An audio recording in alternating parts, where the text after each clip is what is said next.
Yo, hey, monkey. What's up, agent?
Ooh, I still need to check out the gameplay for Control Monkey.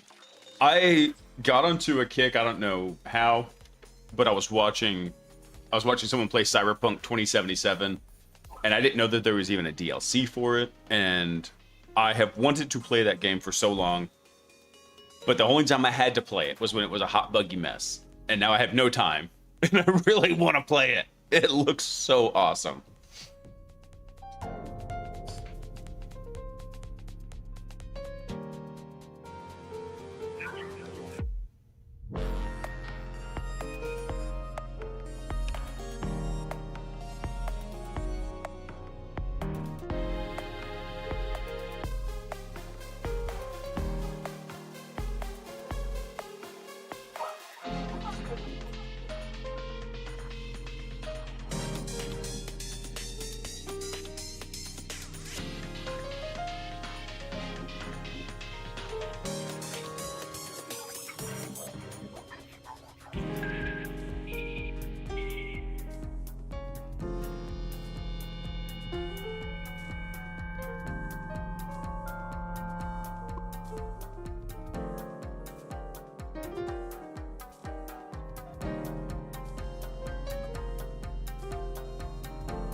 And that's a really surprising thing, Monkey, because it's really hard to redeem a bad launch, right? And that was one of the reasons why I didn't play Cyberpunk, because the launch was so bad. And then now I was looking at some playthroughs from about, I don't know, a year and a half ago, and I was like, holy crap, it looks so amazing. I think that was a CD Projekt Red game.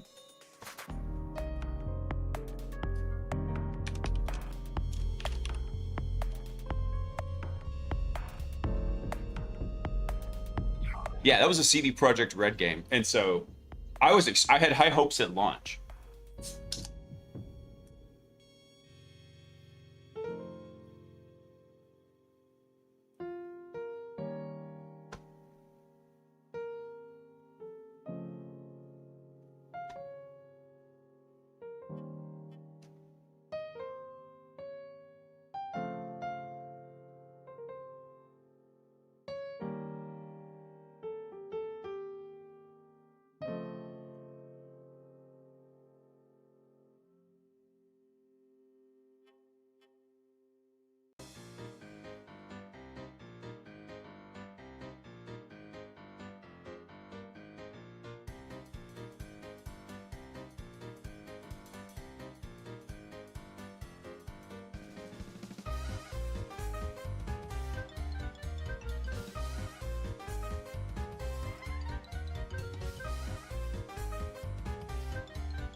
What time? Oh, it's that time. I was just checking the time. I was like, hey, when's this timer supposed to be going off? Right now. It's supposed to be going off right now. Yeah. Oh, why is this? Oh God, why is everything? Hold on. Things are happening that shouldn't be happening. What is happening here? Okay, that's got to go away. Close. One sec. I'm here. No, these are not technical failures. These are probably Blaise failures. One sec. No, damn it. Stop it. Hang on. I'm a professional. I promise. All right, now we can start. Let's do this. There we go. What's up, everybody? Happy Saturday. Hey, Talisman. What's up, dude? I thought we would go take advantage of the very esteemed Tyler Sensei's labs since they're free. And let's go check them out. So I was like, hey, what am I going to do tonight? Actually, I had another idea. Hold on, there was something. What was that other idea I had? Where was that? It was... Oh, yeah, so there was another one I was thinking about taking a look at. So Lacara, by the way, if y'all remember that, what was it? Gandalf, baby Gandalf, or little Gandalf, or whatever it was called. They used to have their system where it was like a prompt injection challenge, right? They've retired Gandalf and they expanded it to this thing called Agent Breaker. So probably what we'll do is go mess with that. We'll probably go mess with that next weekend. I really want to see what they're doing with it because I liked Gandalf. Gandalf was a fun challenge. And the cool thing about prompt injection is it was really fun for people in the chat to interact with too. So we had a lot of fun with that. But I forgot that good old Tyler here. In fact, hold on, I'm going to bust this one out. Let's do that. I forgot he had set this up for... Now, go away. That he had set this up for free access weekend. So that's what I want to do. Oh, why is everything like misaligned? There we go. Very cool. But yeah, didn't do much today. I chilled out. We had like a scrap metal event for my church where like basically we'd go around and like collect scrap metal and then go sell it. And then I chilled out with the kids. Took them to the bar, took them to the library. We had a good time. Oh, we watched Star Wars. So we watched Empire Strikes Back. They have never seen Empire Strikes Back before. They've never seen any Star Wars movie until recently. So it was really funny when Agent Zero gets the big reveal, right? So like, no, I am your father. And I look over at him, he's like, just like, I'm like, it's like, dude, did you hear what he said? He's like, oh yeah, but that's Darth Vader. He's a bad guy. He's lying. I'm like, bro, he's not lying. He's like, wait, what? And then the look on his face completely changed. Big. It takes like 50 megabytes to store 4 minutes of audio. But oh, hey, Icicle, what's up, dude? We can make the file smaller. Yeah, so the look on his face, he's like, oh yeah, whatever. He's a bad guy. He's lying. What do I have all the... Hold on. I have like 30 million tabs open. There we go. We're going to close that. Now everything's going good. So next, we're doing the machete order for that. So rather than watching episode 6 next, we're actually going to jump back and do episodes 1, 2, and 3, and then go wrap it up with 6 there at the end. So you get the big reveal, but it doesn't spoil everything, and then you actually get to see like what's the backstory to it. You really could skip episode 2, but it is the worst of all the originals. But I'm gonna make them watch it anyway. I had to suffer through it. They're gonna have to suffer through it also. Another thing I did. Apologies for no YouTube video this week because I got a new webcam. Fella on Facebook Marketplace was selling his Elgato 4K. 4K. His 4K, and I bought it, and then I tried to throw it up here, and it was an absolute failure. So what happened was the aperture and the light sensor on this thing is much smaller, so it doesn't capture as much light as the current camera, which is a 1080p Elgato face cam. So my two little light panels up here, I have reviewed more about light physics and Lux and Luminosity in the past day and a half than I have since college. Magic. What's your favorite Star Wars then? Episode 3. By far the absolute GOAT. By far. That is my all-time favorite one. Continuously rising. What is this that Ken sent? Also, hey Ken, what's up, dude? I mean, Empire Strikes Back is a really good one, but Episode 3 really is my favorite. I see you have constructed a new lightsaber. Yes, this is definitely what I did. Vader finds Luke's flashlight. Oh, God. I can't believe I hadn't seen this one, Ken. Same frequency range as the damage is in. So Don't turn it on. The hover text. God. the neurons that used to process Episode 1 was the worst for the first 6 years. Rogue One was good, though. I liked Episode 1. I know a lot of people didn't, and Jar Jar Binks got a ton of hate. I actually liked Episode 1. I fell asleep during Episode 2. I really did. And Rogue One wasn't all that bad, but all the rest of the Disney Star Wars movies were just abysmal. And it really comes down to they didn't know what they had. They didn't know what they were going to do with it. They did Finn dirty. They were supposed to, in my headcanon, Finn and Rey were supposed to like become like the new Jedis, even if like all the other stuff didn't happen, right?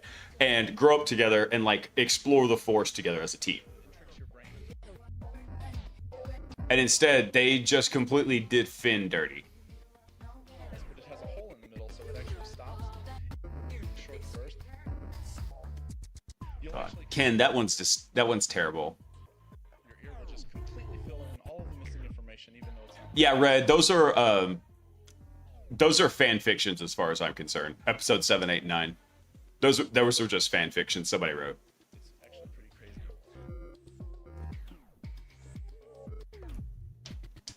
Crazy. Let's see. All right, let's hop in here. Let me see. So I went and joined Tyler's. Oh, hey, actually, hang on. By the way, let me grab the link to it real quick. So if any of y'all want to mess with what Tyler's got going on, let me copy the link real quick. And I'm going to pin it up in the chat for everyone.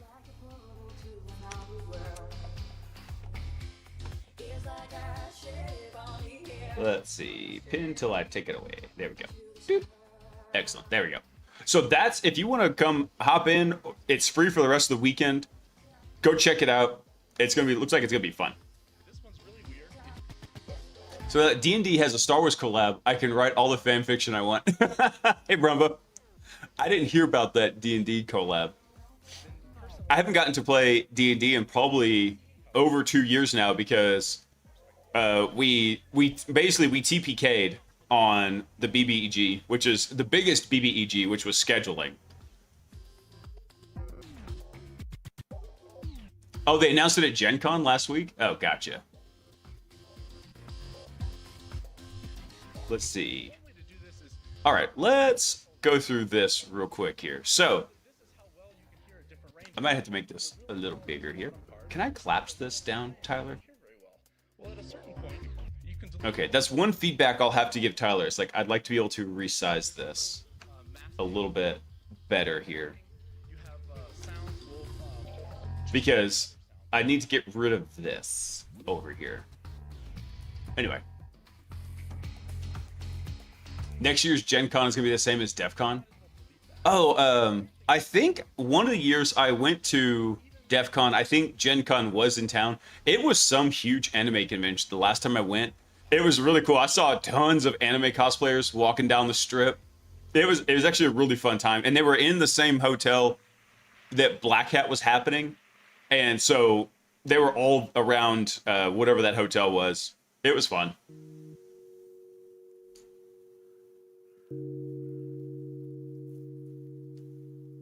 I still dig the Mando lore, judge me please. I think they could have done... I watched the first season of Mandalorian, but I haven't seen much else there. There's much overlap in that Venn diagram. Oh yeah, much overlap. We're talking like, you got a little slice here and a little slice here that don't overlap. Excuse me. All right, let's hop in here. So I was actually going through this while like the stream was counting down. I was like, this actually might be good for people to get an idea of in case they were ever curious about what's going on over on the Hack Smarter platform. So I love this that there's a heavy focus on realism.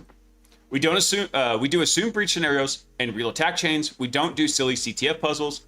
You won't spend hours trying to guess the right steganography tool and the exact SSH key from a picture of a cat.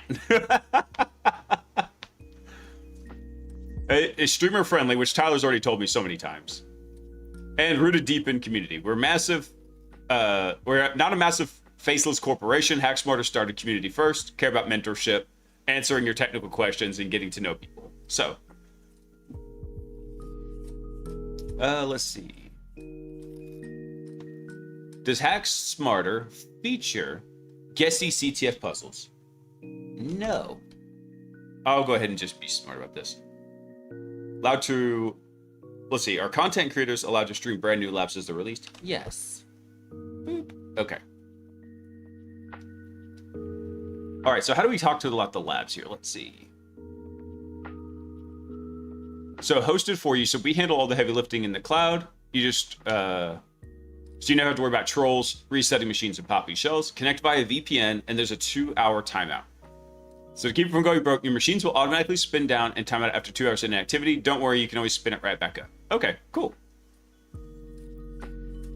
All right, so did you connect to the labs? We start it, click systems, and then download our VPN config, and then connect from a Linux terminal. Windows not supported. Okay, we can do that. It's funny it says Windows not supported because, like, you know, you can run OpenVPN on Windows. You could just do that.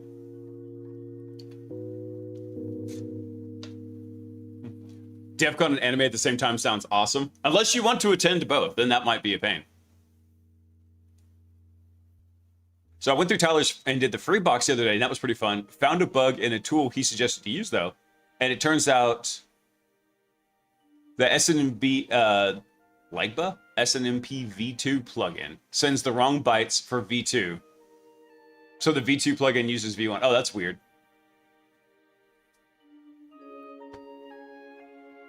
Is this a Ligma? I feel like this is a Ligma. SNMP V2. I feel like this is a Ligma. Nope, it's not. It's not. That's a legit tool. Oh, it's one of Evil Socket's tools. Okay.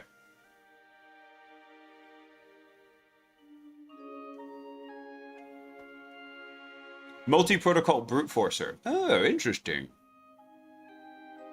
Well, that's cool. I'd like to have to mess around with that because it's written in Rust. Plus, Evil Socket, he puts out really interesting tools. If you don't know who Evil Socket is, he's the guy who put out tools like BetterCap, which was like the spiritual successor to EtherCap, and a bunch of other tools like that.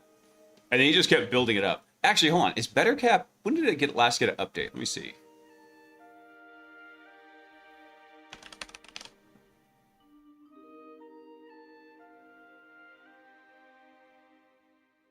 Oh, so he moved BetterCap out of his... Sorry, I just realized I'm doing this like off the screen here. BetterCap was one of my favorite tools for doing Wi-Fi pen testing actually back in the day. So he moved it off to its own BetterCap org in here. Cool. When was it last updated? Last month? Okay. Cool. I'm glad to see it's still getting support. I have not used it in a long time, but doing everything in the Wi-Fi module, that was where I did a lot of stuff in there. Like especially the clientless PMK ID, it was really helpful for that. I'll have to go test that out again.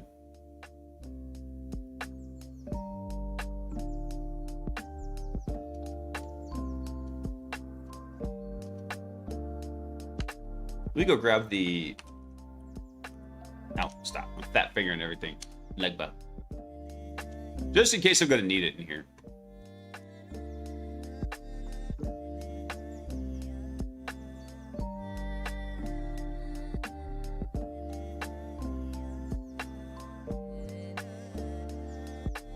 I think it was probably a copy and paste bug.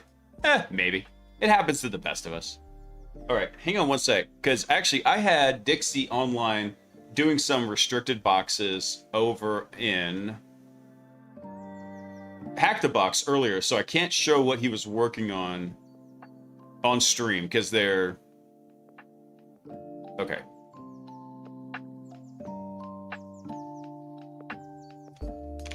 Let me do something real quick, y'all.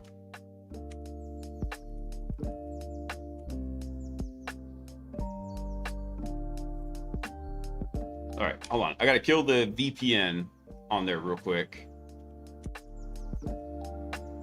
Let me see. Hat smarter. There we go. Okay. Had to go turn some stuff off real fast here.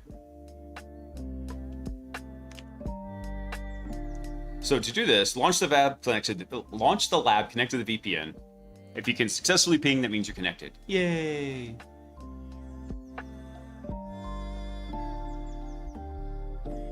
Launch.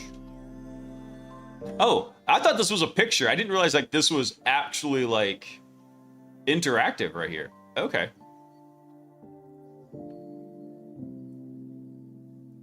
Cool, let's go do that real quick. I know that usually happens, but it's just driving me nuts. Dude, that's one of the things that is a massive pain. Download VPN config. Boop. No, I already did that. Stop it.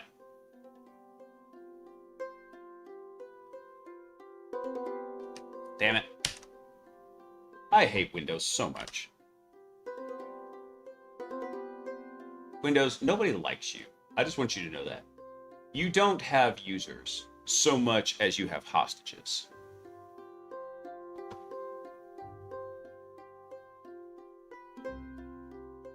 Hang on. Where is this?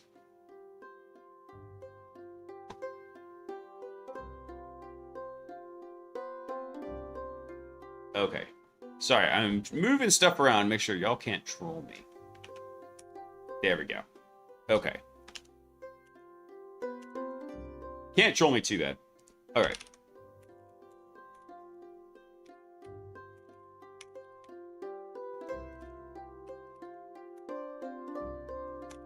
Let me drop this in here real quick.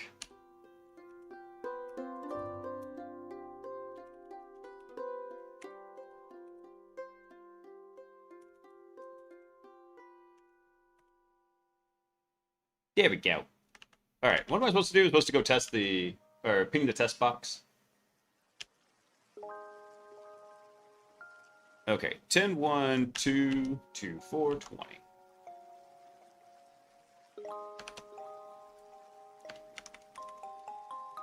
Let's just go give it a try real quick. Okay, yay, we were able to connect to it. Nice. Stop. Could you do this? Yes, I could. Submit. Awesome. I didn't have to do that, but you know what? I wanted to give it a try real quick.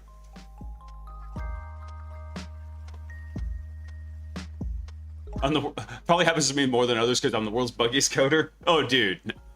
If there was some game that I saw that they were talking about the source code of it, and the entire bit of the source code, and it was a very popular game, but it was nothing but a bunch of branched, like, if-else statements. That was pretty much how the game ran. It was wild. Let's see. So, what does he say here on scoring? So, HackSmarter's not a competitive platform. We don't have leaderboards, scoring, or anything of that nature. Let's see. So, points and scoreboard. So, with that earlier disclaimer, we do have points and a scoreboard for this event. Oh, okay. I was going to say, hold on. You're talking about, like, you don't have a scoreboard, but they're like, oh, yeah, here, now we got one. Okay. If I get the most points, I'm clearly the world's greatest hacker. Well, obviously, yes. Aw, okay. Natch. C. Okay, fine. No, I'm not the world's greatest hacksaw. I'm not even close, actually. I know some guys who are just so freaking skilled, man. And they talk to me like what they're doing, and I can understand what they're doing, but at the same time, it's like, how does your brain even work, bro?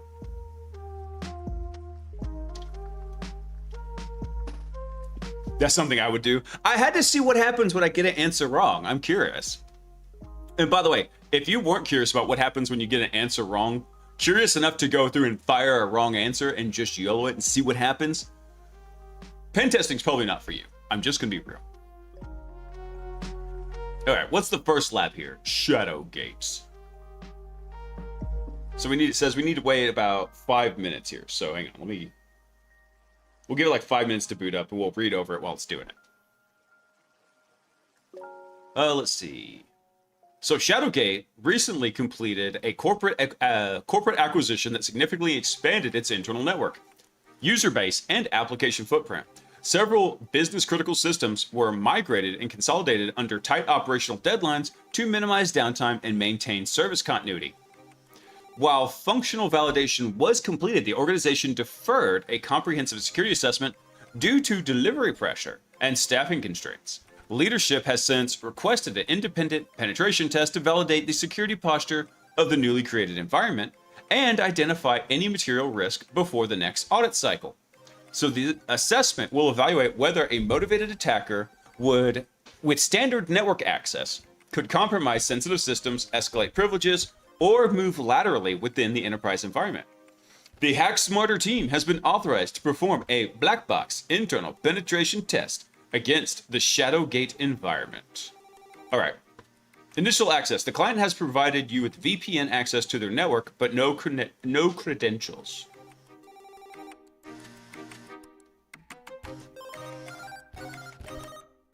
We have internal access, but no credentials. That's it? All right. So we're supposed to get a curb TGT NT hash. Okay. So that's it, huh? Okay.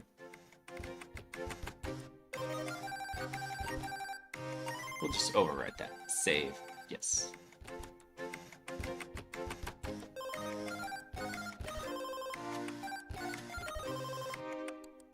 I wonder if, do I need to reconnect each time? I wonder if I can just connect directly to that. Hang on, let me try something real quick. Oh, cool. I guess I don't have to reconnect on the VPN each time. Hang on, let me try something real quick.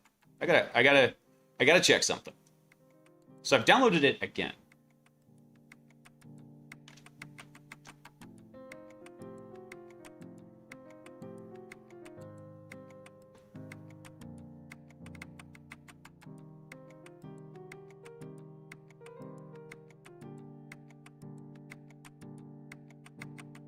Hold on. Why didn't it give me that? Hang on one second. I'm looking to see if the files are any different.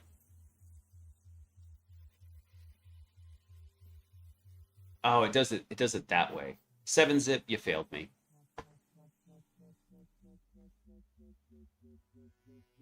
I thought it would let you do multiple files at one time. I'm sad it didn't. Okay, so no, that was the same file. Cool, I only need the one VPN profile to connect over to it. Nice. Okay, super duper handy. Excellent.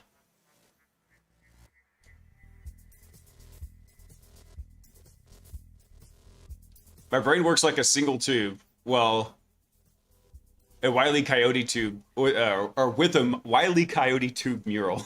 Yeah. Yeah, exactly. Okay, so here's our target here. So let's go ahead and make this one's called Shadowgate. Let's just CD over to that. And then let's go do a little bit of in-map action here.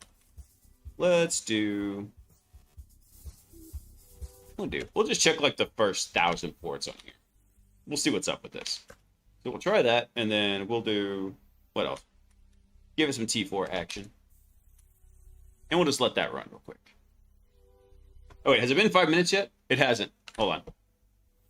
Well, they all came back anyway. And it's looking like it's a domain controller, because we see Kerberos and LDAP on there, so those are kind of dead giveaways.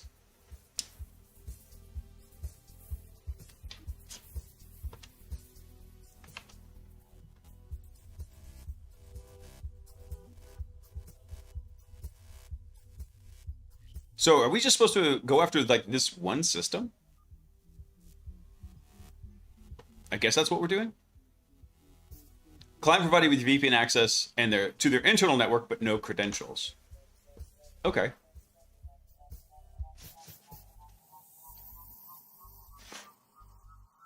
Well, I guess let's see what we can find out from in here.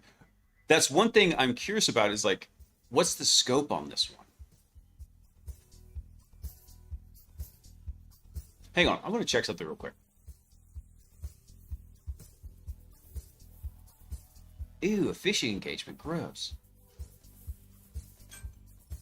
All right, there's the 5-minute timer. Let me try this again real quick. I canceled it. I mean, it should have already been done here, but it did say to give it 5 minutes. I'm going to give it 5 minutes.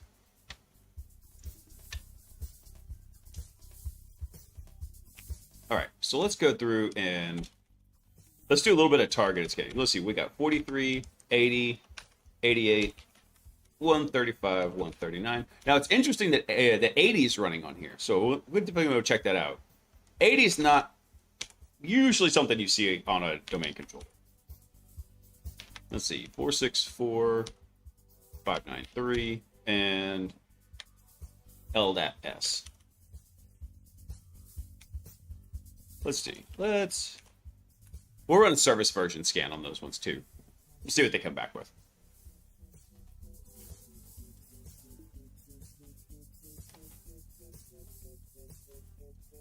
We could just turn Dixie loose on it. But you know what? I want to do these ones by hand. I had Dixie working on other stuff. Dixie is improving, by the way. Just not improving super well. Still struggling with getting stuck on the dot for a lot of these things. All right, so what do we have? So here's our domain. So our domain is shadow.gate.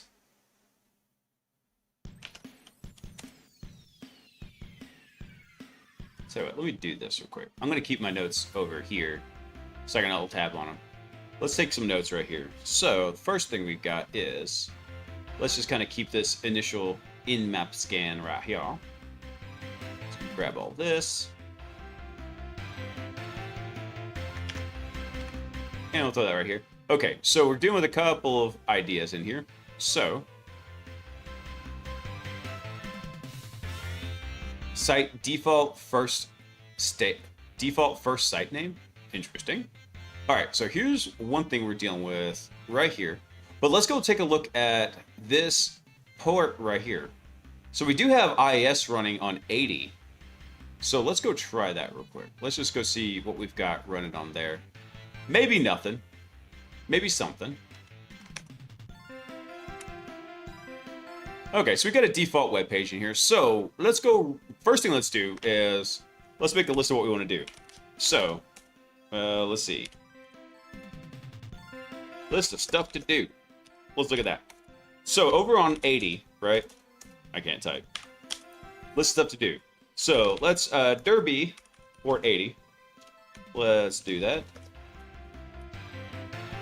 And then what else do we want to look at? Let's see. We've got some Kerberos. We got some times. We should probably actually let's go ahead and sync our time up real quick. Let's see. NTP update. No, that wasn't it. What did I use to sync that? Let's see.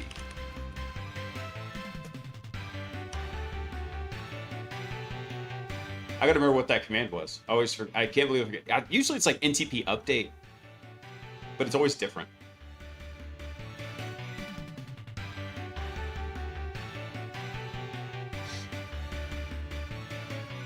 Oh, it's NTP date. That's what it is.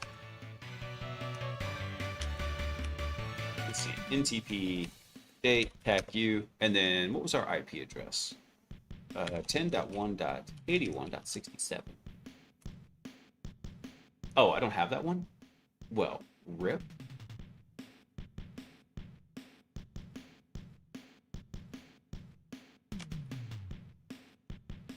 I thought I had that command. I guess not. Was NTP date.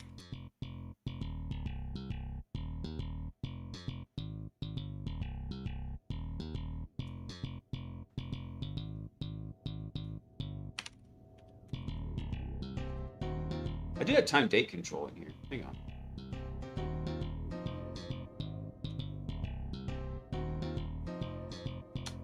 Do I have Crony?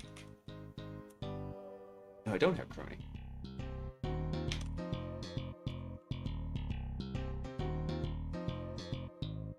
do I do for that? I mean, 10 star, I probably don't need it. Actually, you know what? I'll leave it alone for now because we probably won't need it for this. You usually need to sync your time card. You have to sync your time over to the domain controller when you're doing Kerberos stuff. But you know what? For what we're doing, we're probably not looking at Kerberos stuff. So, let me see here. So we don't necessarily need to go check that. Let's see. We do have Kerberos. We do have LDAP. Let's go check. What is it for NXT?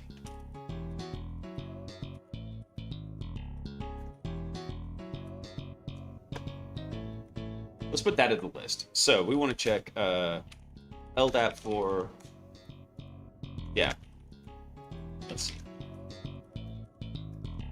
For non-binds, let's also check S&B for, what is it? Guest sessions. We want to check that too.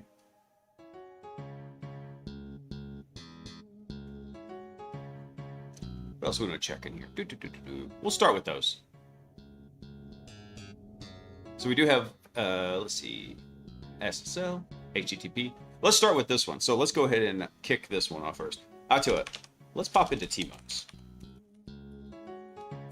for this. And what we'll do is, let's go ahead and run Derby. I forget what I want to do with this one. Yeah. Actually, hold on. I do want to do one other thing. Let's run NXC. And we'll do S&B against our target IP address because it's going to give us the host name. And then what we can do is, hey, cool, S&B signing is false. Nice.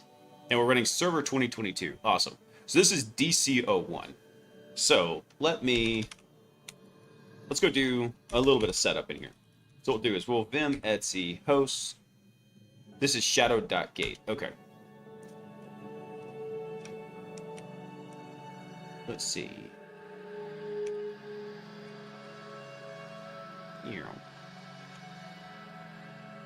There we go. I had a couple of dangling things in there. Oh, that's not what I wanted to do. Dang it, undo that. What was our IP address? Here we go.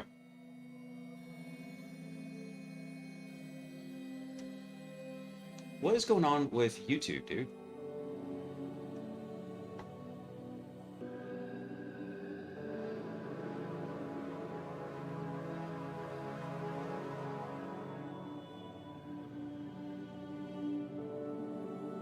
Hang on one sec, guys. Sorry, the YouTube video is crashing. I apologize. Hang on one second. Let me see if I can fix that real quick.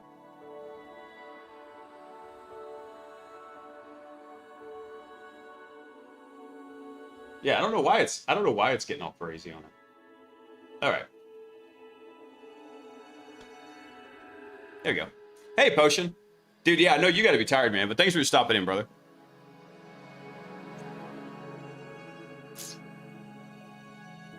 Let's see. What the heck is going on?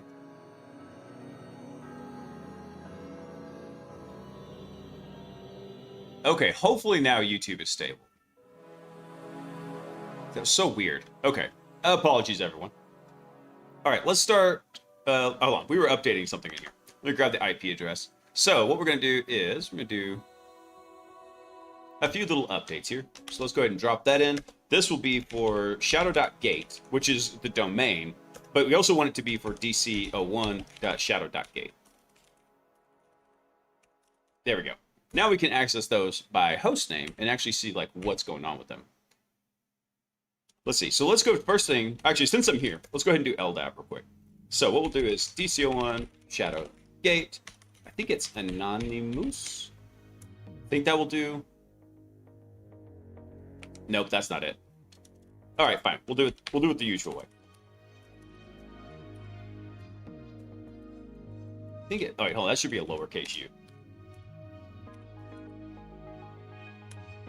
Let's see if we get anything back from that.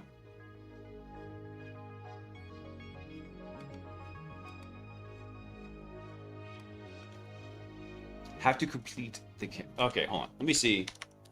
If we can list something like the users out of this, then we'll know that we did get one. Okay, so no anonymous LDAP bind. That's fine.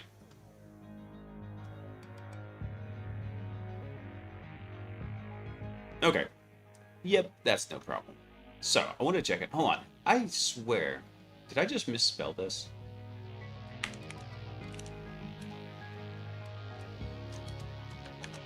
Or was this thing I was referencing, like, completely out of it? I think it was. That's fine. Okay, so this one, that's got a big old X on it. Let's go ahead and kick off Derby now. So, let's go to Derby. And what we'll do is we'll go directly to dco1.shadow.gate. And we'll just let it run the default word list on there real quick. And now what I want to do is I want to check for guest sessions in there. Make sure I got the syntax right of this. I haven't had to do this in forever. I have been doing so much AI work. I used to hate doing any form of capture the flag. And now I actually really enjoy them because I just haven't been doing that kind of work. I'm happy to start just popping some shells again. All right, let's see here. So let's do another net exec in here. Do SMB, and we'll say this is going to be dco1.shadow.gate. And then what I want to check. I didn't mean to hit enter there. I love doing boxes. Boom. You nasty. You so nasty. You had to go there, didn't you? All right.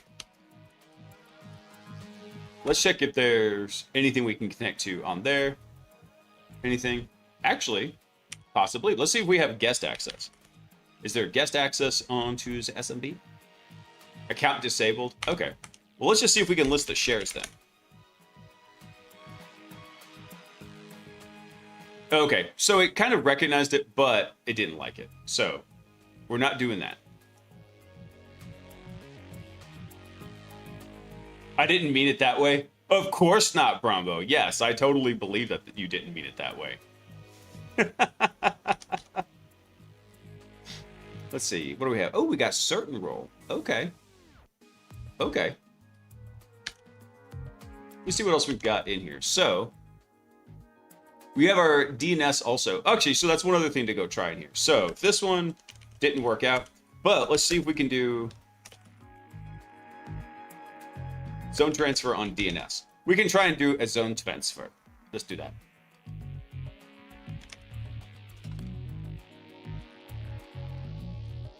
What do I want to do with that one? We could just do an AXFR over with dig. We could do it that way. There's an easier way to do that though.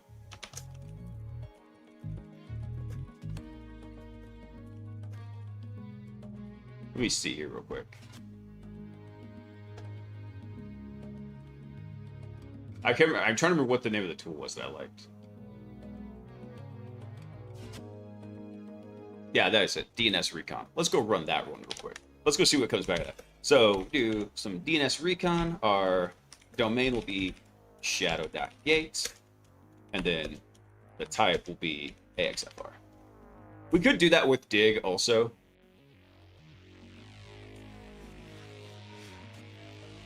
Let's see. Checking for zone transfer from shadow.gate name servers. Resolving NS records. No NS records were returned. Yep. Okay. So I think we need to tell it what we're doing here for our name servers. But I think it's tacked in. Yeah. All right, let's do that. Tack in, and we'll put in dco1.shadow.gate. Let's see if that'll work. No records returned from a zone transfer. Womp womp. So, nothing there. We'll let Derby keep running. Maybe there's something running on there.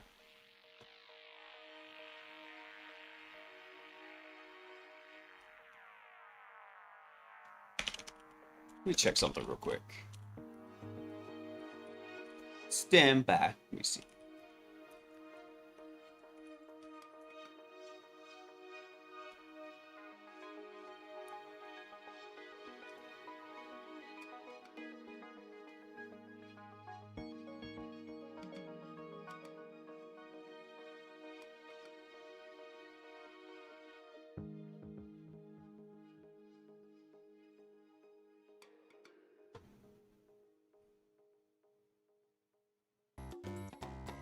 You know what? Actually, hold on.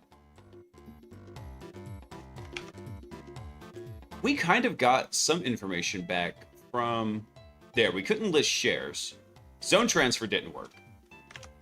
But I mean, we also don't have a lot to work with in here, so it's got to be either something on HTTP, right? Or something in LDAP, or something in SMB, right? Those are our only options in here. So let's take another look right here. So what shares? What options do we actually have in here? Let me see, because it's been a long time since I used NetExec. Let's see. So we have shares. Oh wait, this can actually enumerate domain users too. Okay, we can go try that. Users, computers. Let's go try that real quick. Users. What do we got in here? Will that work? Hey, there we go. Okay, cool. So we do have anonymous user enumeration from there. Nice. Very, very nice. Hey, Purple, what's up, dude? How much did AI help you in the last 2 years to get a deeper understanding into everything and anything? It has helped a ton. Now, I'll be real with you. You see, like, I'm having to go look up commands that I used to know like the back of my hand. Dude, I had to look up a Rubius command the other day, and I thought I would never forget, like, the Rubius syntax because I had used it so much for, like, a year and a half solid. I was deep into Rubius. I was using it at least once a day for something I was doing. And then I realized that because it has automated quite a bit, and also because I just haven't been working on it, I was like, dude, the muscles atrophy really fast. So that's one of the things I want to work on a bit more. Hang on one second. I just noticed the camera is in a weird position. It's because I moved the desk down. Hang on. There we go. That'll be good. I'll have to rearrange everything later. The camera's actually probably out of position too because I took the old one off to put the new one on, and then took the new one off to put the old one back on when it didn't work. But it's also a difference of like where I'm working with everything. So one of the things I really like working on Purple Core is I have a new hackbot. We worked on one for a while, and it was a lot of fun. That one was just called Hackbot. But I've got a new one we've been tinkering with called Dixie Flatline. And it's not open source right now. I'm still just kind of messing with it. Occasionally we'll mess with it on stream. I have it working on learning some stuff in the background because it has its own memory system in there and finding gaps in its knowledge. But anyway, I really like that because the idea of trying to like impart a lot of my understanding and thinking and non-linear thinking over to those AI agents is a lot of fun. Plus, all the AI stuff has just brought in a whole new attack surface. And so I really enjoy that part. A neural bot? Not really. I mean, it's running on Pi, the Pi agent. And I have a lot of fun with it. Like I had it running... I can't really show it right now, but it was running on you can kind of barely see it. No, I know it's probably really small, but Dangling Tree over on Hack the Box, which is one of the live boxes, and why I can't show what it's doing. But I had it working on that one earlier, and that's actually honestly probably a little beyond its skill set, but I wanted to give it a try, so I had it running on that earlier. Let's see here.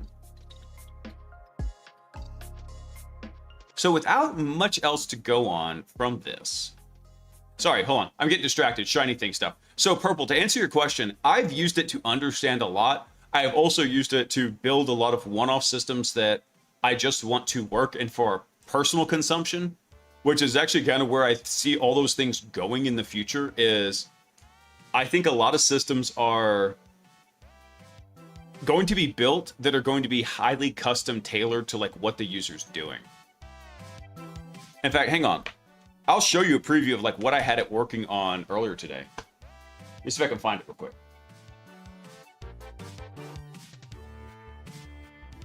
Yeah, here we go. This doesn't look like much because I literally just got it put together. But as I've been going through and getting reps and working on like how I'm building out YouTube videos, I literally had one of my agents go through and build the Blaise Studio, where it can help me automate a lot of the pipeline for everything I'm doing. Getting ideas, doing research, checking, make sure I've got all the facts built up, writing the script, and then getting everything kind of just into like a Kanban board here. So I had all those individual pieces, but I got tired of switching platforms and trying to juggle like where things were coming, where things weren't. And I decided I'm just have it go build this system that's going to be customized to me. That's where I think a lot of that's going to be going in the future. And it's going to be across the board for blue team, red team, and every other team in there. So it's helped out a ton. A lot of the stuff I was having to think about last night even. Let's see, was it last night? Yeah, 2 nights ago. Where I was working on trying to fix the lighting in here. A lot of that was even like me thinking about stuff. What the heck is going on?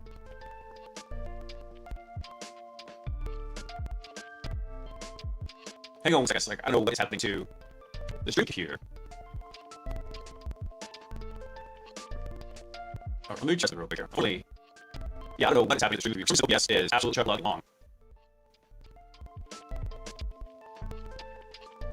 Sorry, stand by.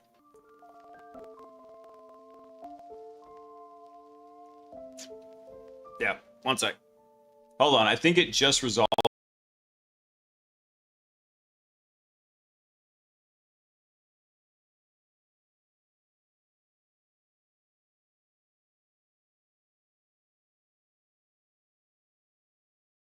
Shit, I can't hear you. Sound off like you got a pair.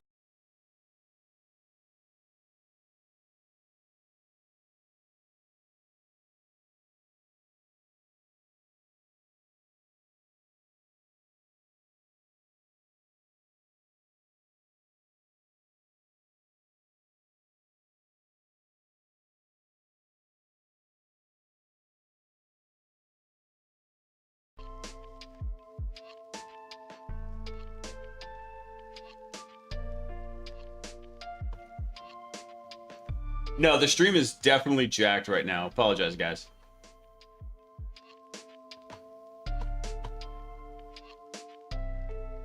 It looks like YouTube is back. Let me see. It was. Apologies. I don't know what's going on with this damn thing. And I try to keep this system, the one that actually handles the live streams, very slim. So it just has all the dedicated resources for this. Okay. Are we back now?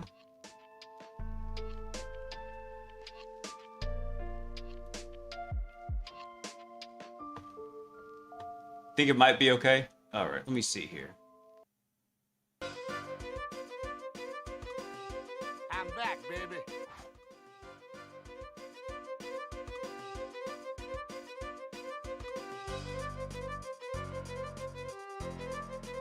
I don't know what's going on the YouTube side either. What the heck? There we go. Did it stabilize?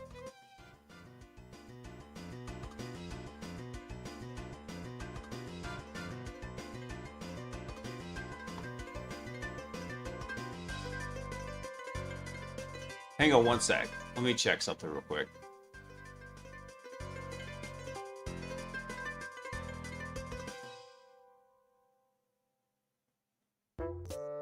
I don't know what is crapping out here, and I apologize. Okay. Come on, YouTube. Be stable. There we go. Unfortunately, I had to kill the kick stream to try to stabilize the YouTube stream. So that one's down.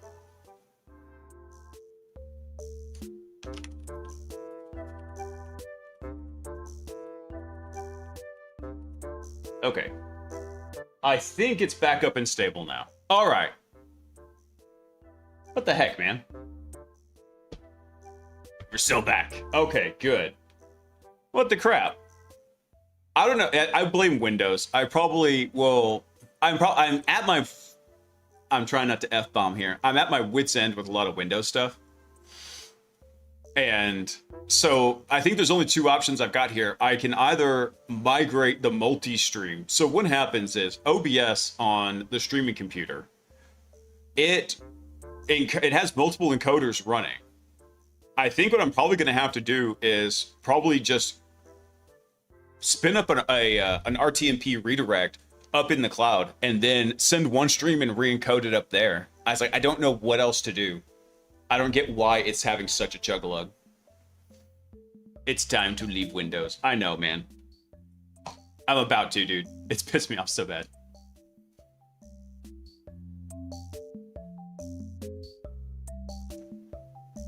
And are your friends stalling the stream for fun? I don't think so. I have no idea, man. Looking good on YouTube? Okay, thanks, Gumby. Appreciate it, man. All right. Now, we can take a look at this real quick. Let me see. I've lost the entire plot. What were we looking for here? What was our goal for this? Here we go.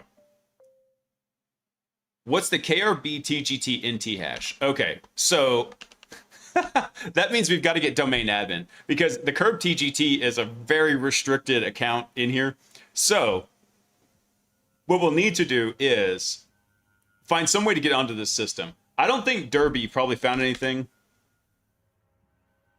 It found basically what you'd expect from a default IAS in here. There's a certain role. That's about it. Nothing really cool showing up from Derby. So if that's the case, we need some way to get one of these systems. So we have two options if all we've got is a list of users and we don't have any other targets in the network. And that is, we can basically either Kerberos, but we need credentials for that, or we can AS rep roast. So we could try that now. So I guess that's the first thing let's do. So I think I've got it in here. Get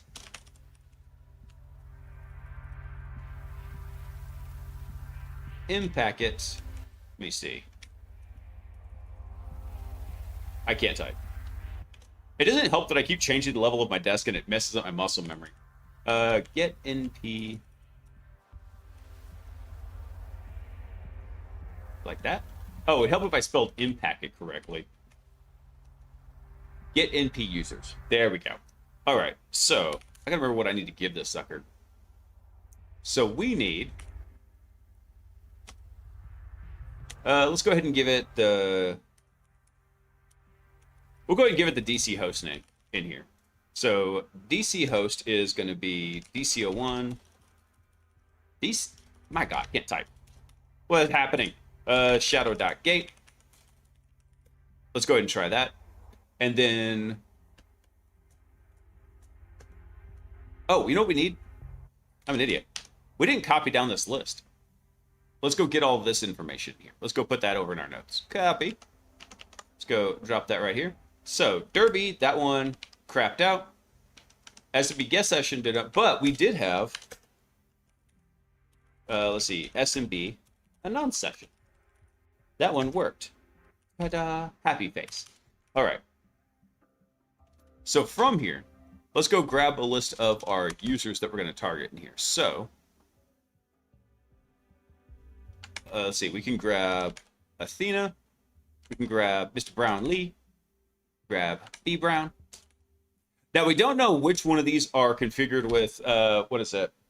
No pre-auth requirement, and we can't use what we've got in there. But with an AS rep roast, we can go get a Kerberos ticket for that user, and then we can attempt to crack it offline.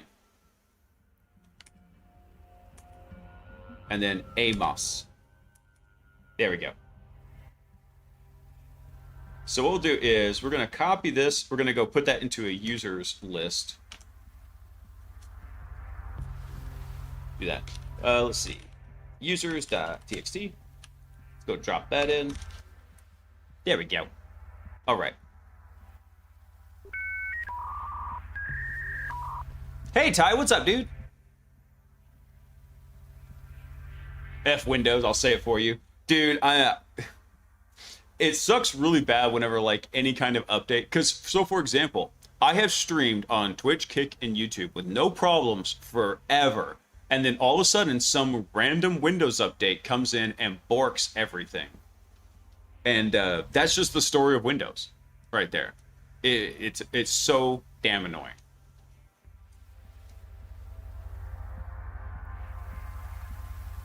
I've seen a few cool examples of back-end ethical hacking disturbances in Twitch.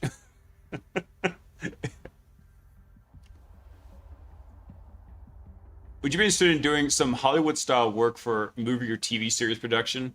I mean, depends on what the work is, but dude, I'm always up for trying stuff. Especially like if you can make the hacking cool. So what's interesting is, so I was talking about Cyberpunk earlier, right? And Cyberpunk in a lot of systems, they treat hacking as not like a technology based skill, but pretty much as like a magic system in that world. And it was the same thing with Neuromancer. I just finished reading Neuromancer. I know, I tried so many times. I finally dug into it and got properly prepared and read it. It was really good after I properly prepared for it. There's 3 short stories you got to read beforehand, and it sets the stage, and you can really dive into it. Now I'm reading Count Zero, and just having a great time with it. And then seeing a lot of the Cyberpunk playthrough, and realizing like how much stuff actually originated from Neuromancer. God, I love it. So I like seeing like the awesome, truly technical hacking stuff in media, but also I understand that for most people, it's a magic system, right? You've got stats, you've got things that are happening that you don't think should be happening. That's really kind of like how it happens. When I play the hacker, dude, don't nobody want to see me on the screen, man. Think like, they look at me and they'll be like, God, couldn't they have gotten anybody who didn't suck?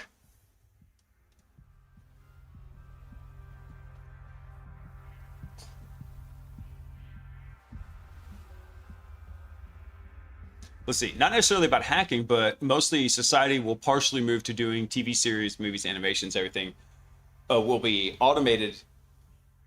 Anything that can be automated will be automated. Oh yeah, dude. I mean, that's the story old as time for humanity. But yeah, man, hit me up on Discord's the easiest place to get a hold of me. Purple. Put you in a trench coat, it'll be fine. Dude, no, hackers wear hoodies these days, man. All right, what was I doing? Oh, right, I was doing impact. There we go. All right, so I need a user's file. I think that's what was that switch? Where is it? There we go. Let's see. We probably want to go specify maybe the format. I don't know. We could do hashcat or John. Doesn't matter. Let's see. User's file. That's the next thing we need. So I think it's like that. Users.txt. And there was one other thing I needed in here. Basically, I remember there's a special switch for, yeah, here we go. No pass. No pass. There we go. So I think it's just, is it tac no pass? Yeah, tac no pass. And then usually, here's the kicker too. We would normally give it a username and a password, but in this case, it's just this right here. So what we're going to do is we're going to give it that as the target. That would be the last argument over there for it. Domain should be specified. Oh, do I need to specify the domain? I'll tell you what, we'll just give it the DCIP. Let's just do that. What was that IP address? It was this one. Let me copy that real quick. So, copy. Boop. Ah, fine. All right. I will specify the domain. So this is that target parameter I was telling you about, right? Target, username, but we actually don't even have a username. We don't have a password. So that's why we just kind of wrapped it like that.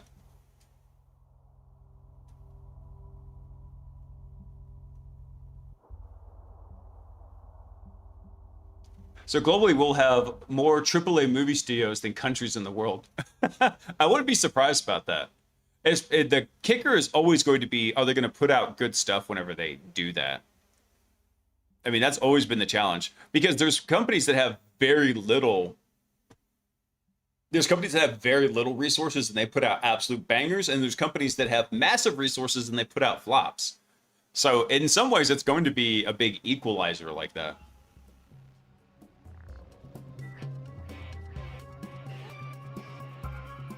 I was watching a Smart Pipe infomercial from Adult Swim and realizing that's reality now. Hey, Chris.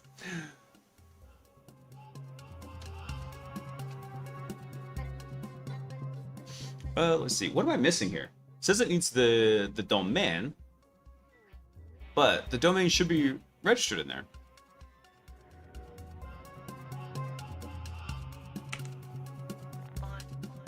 Hold on. Did I specify DC host name? No, it shouldn't. Host name of the domain controller to use. We got that. Let's see. What am I missing here? Oh, you know what? I think... Yeah, what? I got my slash wrong here. There we go. All right. So here we go. This is the one we're looking at. Don't require pre-auth. So here's how this all played out, right? So we have anonymous SMB. Or I'm mixing every term up. We have anonymous SMB in here. So we got a list of users. Cool. There's a flag that can be set on systems that allows you to go pull a ASREP response in here. Authentication service response in here. So it requires a special flag to be set in Active Directory called don't require pre-auth. We don't know who has what. So with a list of users, we can still go through and spray it out and try to find something in here. So we did. We found out that, who was this? J Trueblood has that flag set. So what we have now is we've got a crackable hash that we can then go and run something.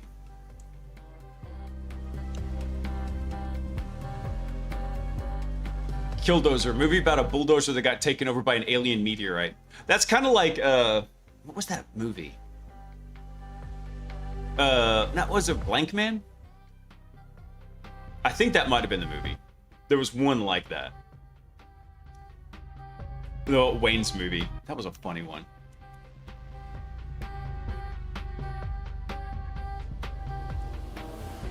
Are you using Dixie to hack this one? Or are you doing it by hand?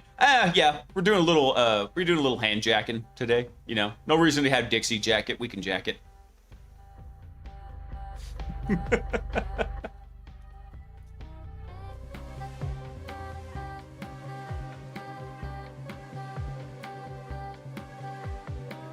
Let me see. I gotta remember what I want to use to crack this. I think we could just drop this directly over into John right here. Let's see. Let's go make a note real quick about this. Let's go grab this stuff. We'll clean up our notes here. Copy.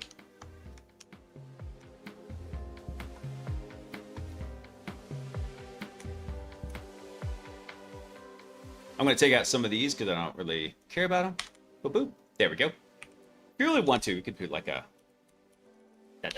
redacted. There we go. Cool. So now we've got his in here. So let me grab this. I'm going to grab just this. And then what is this guy's name? J Trueblood. Let's see.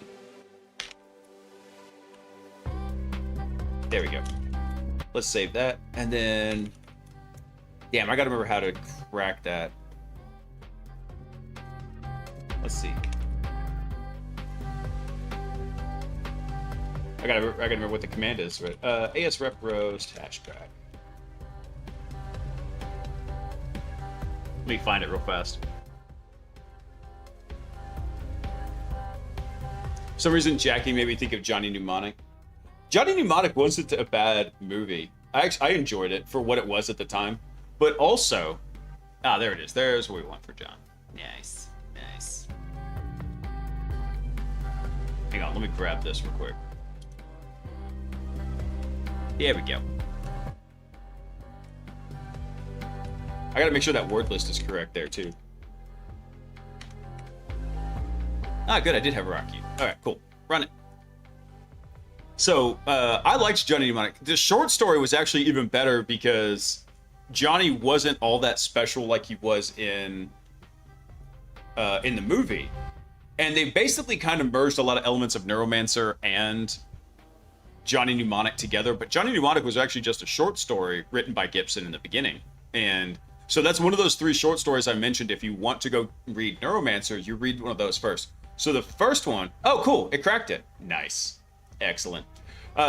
There's 3 of them there. Johnny Mnemonic is the first one, and then there's New Rose Hotel, and then the last one is Burning Chrome. And so if you read those 3 short stories, and they're in the Burning Chrome compendium, whatever you want to call it, but you go read those, they set you up for reading Neuromancer. And I noticed that after I was getting into Neuromancer, I was like, okay, so a lot of the elements for the Johnny Mnemonic movie were kind of taken from the Neuromancer novel with a vague basis of what was in the short story. I'm not pooping, that's right.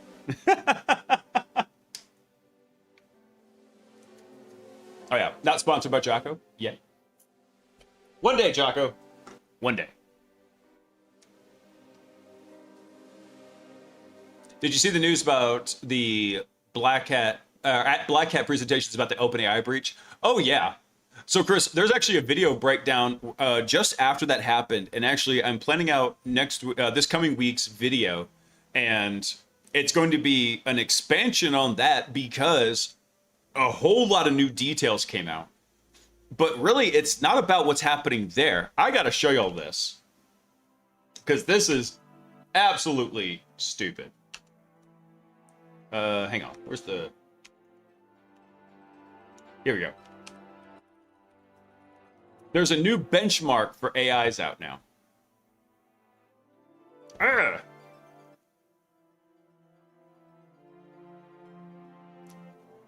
It won't render. You suck. Ah, there we go. Yeah. So there's a new benchmark out for AIs. It's called Felony Bench. How many felonies has your model created or done? Anthropic, 7. OpenAI, 7. Meta, 1. And poor little Google's just down here. Now, this hasn't actually been updated because Kimmy K3 did break confinement too. I don't know if it actually breached anybody though. So I think this is actually still technically correct. This is a benchmark I can get behind. I know, right? So I'll be featuring this information over on next week's video too. But dude, it's just wild. And it's not so much going to be a technical breakdown as like a commentary of like, what the heck is going on with these companies? And basically them talking out both sides of the mouth. Oh my God, this is the most dangerous thing ever. We're handling it like a drunken monkey with a loaded AK-47. So yeah, I think this is awesome. That's my new favorite benchmark. All right, let me capture this real quick. What we got here, copy. Let's go throw this over to our notes.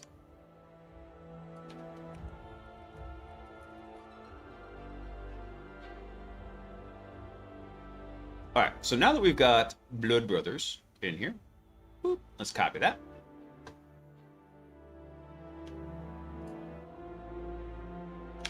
Let's do something real quick.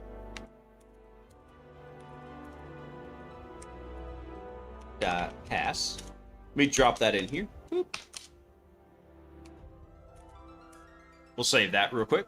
Now, let's go do some actual enumeration in here.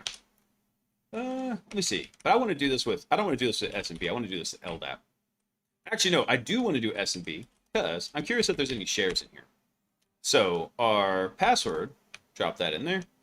And then what's this guy's name? JT or J Trueblood. I think that was his name. We got to give it the domain too, though. Hold on. Domain, let's see. Shadow.gate. Yeah, let me drop that in there, just like that. That should work.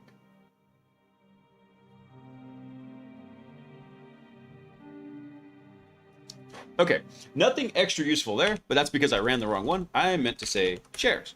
Any interesting network shares? Let's go look at that.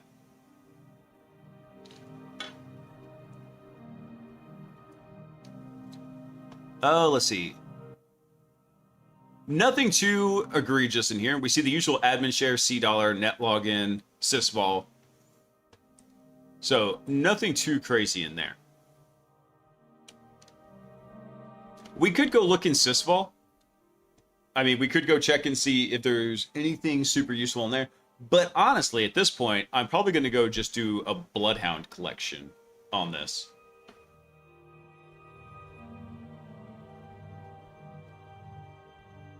Meta claiming theirs did too was the funniest part. I know, right? At least even with Kimmy. So I need to go see if I can find more info on the Kimmy one.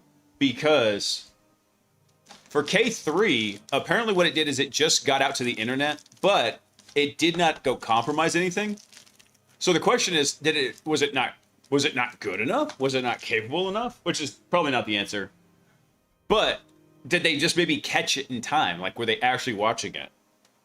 Maybe the Great Firewall warned them that it was happening.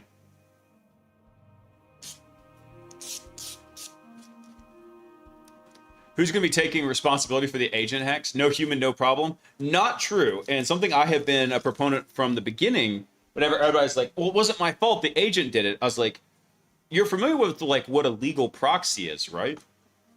You have given somebody authority to use all your materials, therefore you're responsible for that. Where's your babysitter? Hey. Yeah, exactly. Let me check something real quick.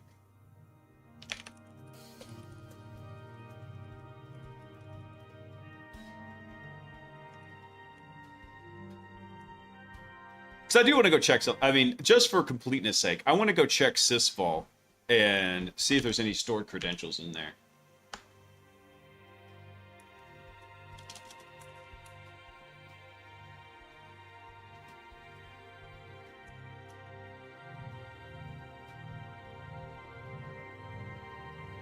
Oh, you know what? In fact, we can do that with an XC. Nice. I didn't realize that. Hang on one second. Let's do TAC M. GPP. Password. I didn't know they had built that into NetExec. Nice.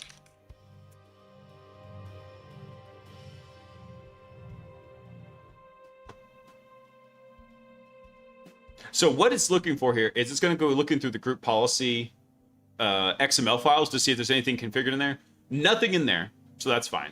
Didn't get anything in there.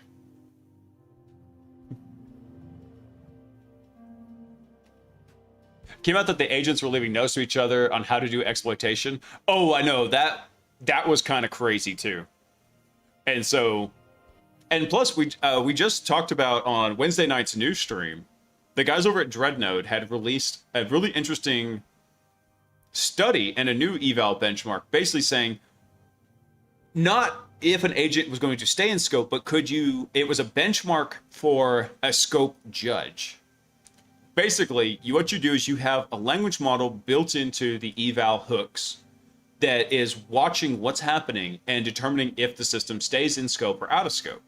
And I did a benchmark actually with GPT-5.6, and it actually did a really good job. I think it was about 95% accurate, if I remember correctly. So that was really cool. GLM 5.2 did a really good job too, and also it was a lot less like for the price. So there's obviously some trade-offs there. It was really cool research. But I was like, I think that's probably the way they're going to have to go with it. Now the good thing is like if they're talking about like if they're watching like what the agents are doing, then even if it's about, let's say 95% accurate, you got to think that's on a per call basis, right? So then if it starts doing something repeatedly outside that, you've got a pretty high chance that you would catch it out of there. So I'm working on something to try and help simulate that as well.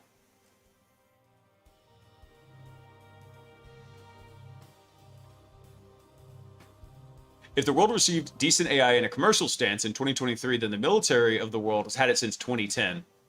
I don't necessarily disagree with you, but I'm going to disagree with you in one aspect, and that is there wasn't a great way to do something like what we're seeing. So don't get me wrong, AI and machine learning has been around for a long time, and yeah, there's probably very smart dudes that nobody's ever heard of making very cool things with it. However, the kind of things that we're seeing with language models really were not feasible until I think it was 2017, 2018. When Attention is All You Need was written by the researchers at Google. Because then with the attention mechanism, large language models actually became viable and feasible to do. So without that research, you're talking about like they would have had to have had research along those lines ahead of time. Not saying they couldn't, but for the most part, the military is not always as far ahead of what you think they're doing. They're very far ahead in like very small slivers of certain things. Yeah, and the massive scaling. True.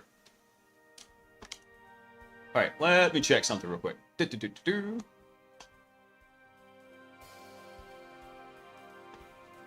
Where is, what was I looking at? Oh, I was gonna do Bloodhound, that's right. You know what I need? I just need like, I believe, is it, crap, what is it? Net exec Bloodhound collection. I forget what the command is for it.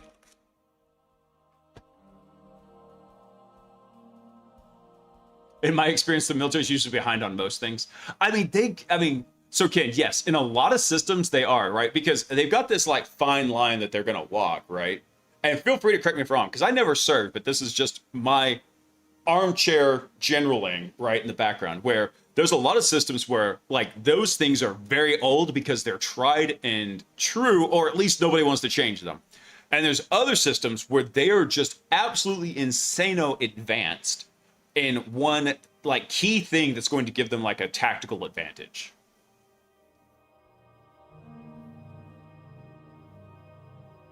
Ah, here we go. This is what I wanted. Yes, yes. Hang on. Got it. Okay, so let's change this. We're going to do a little bit LDAPI in here. Boom, Bloodhound. Let's get a DC only collection. I think I have Bloodhound up on this system.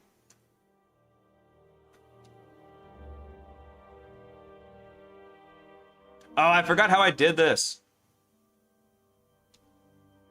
Damn it.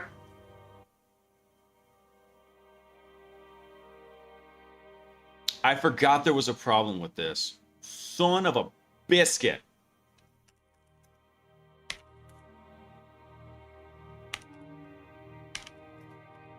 Hang on. Where does this go to?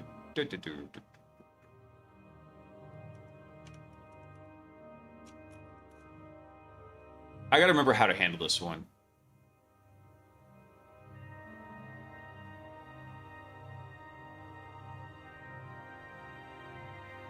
Crap. Okay. Modify your NXC config. Damn it.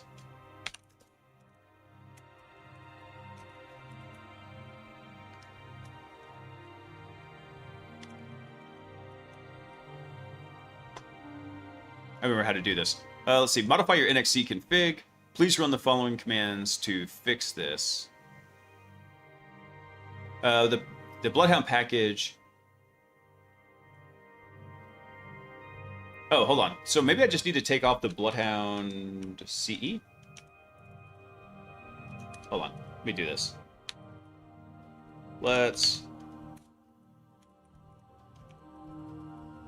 Maybe that will fix it. I ran into this issue and I was like, I'll fix it later. Well, freaking later came.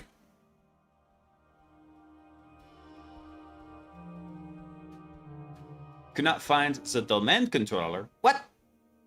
What? What do you mean you couldn't find the domain controller? I pointed you to the domain controller.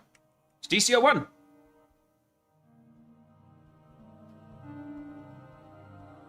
Consider specifying the domain or DNS server. I did. It's DCO1. It's right there.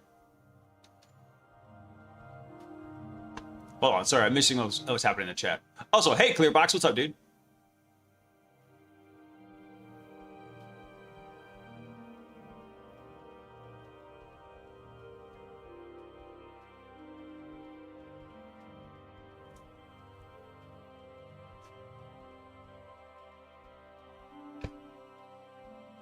Military's got cloaking, got invisibility cloaks. I think for certain things they do. There are certain ways to go bend light, but having it like be flexible fabric, that's a completely different story. Do I need to take out the domain here?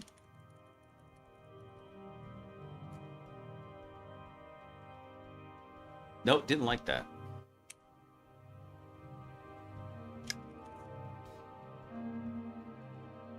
There's our collection.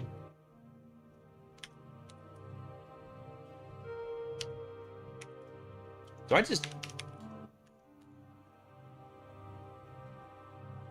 Actually, hold on. Can Bloody AD do that? Hang on.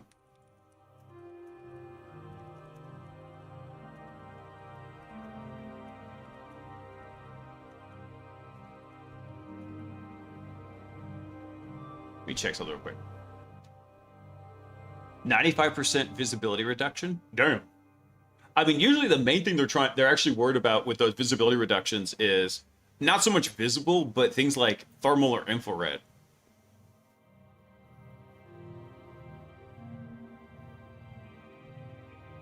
All right. Well, I guess let's just try Bloodhound Python then. Let's see. What's our user? J Trueblood.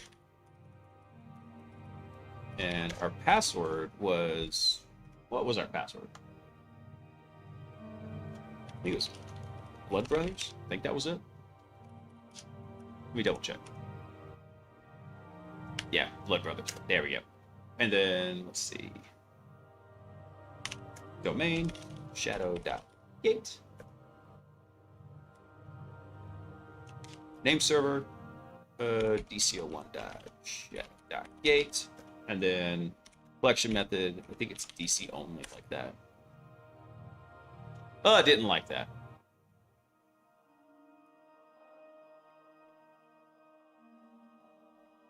Oh, it needs an IP address? Damn it! Fine, get you the IP address. I'm gonna be a jerk.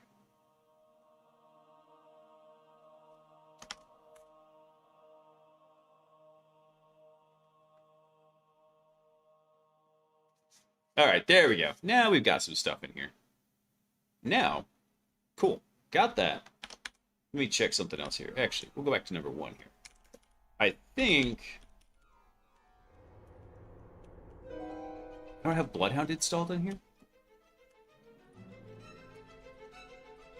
Thought I did. Alright, hang on. I gotta go grab Bloodhound real quick. Let's go do that.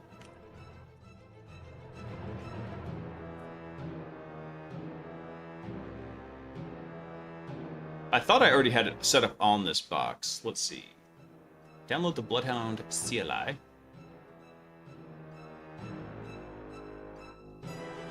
Let's see. Linux AMD 64. Wait, that's the MD file. Here we go. Copy link.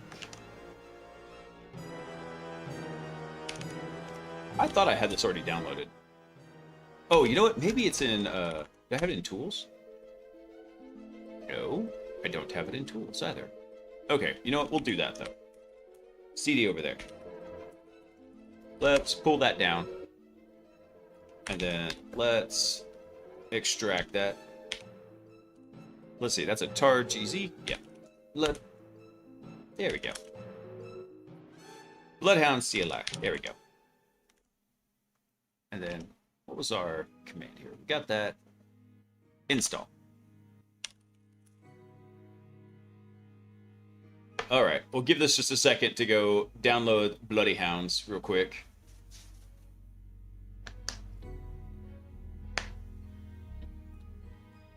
Oh yeah, no, that's definitely something. Anything they could do to like reduce signal and not get caught, that's definitely something they're gonna do.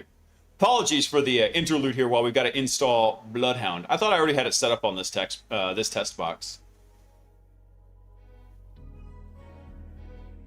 Thankfully, it's running pretty quick. This is a pretty beefy VM. How much memory did I give this thing? I think it's got 32 gigs of memory.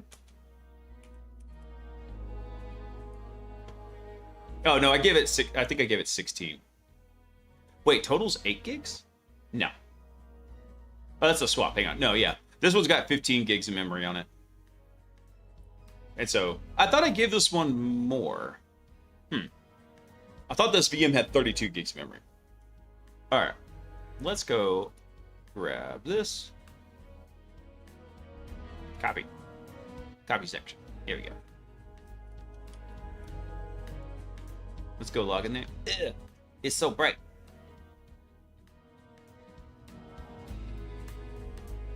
Copy that. Let's see.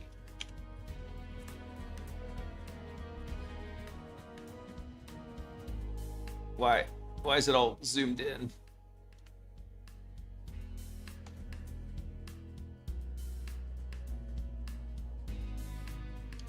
Dark mode. There we go. Ah, crap. I forgot about this part. Hold on.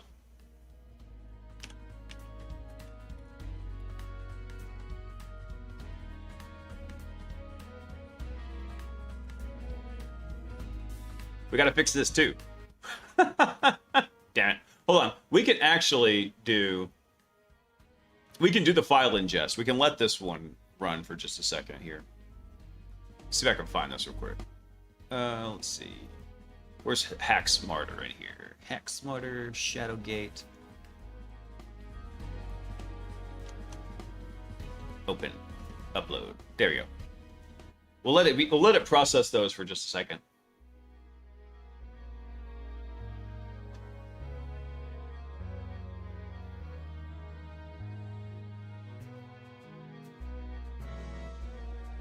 All right, hang on. I gotta try something real quick here. Let's see if that works.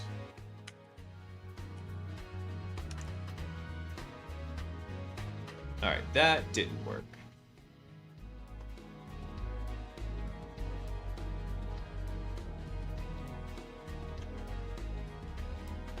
This is so annoying.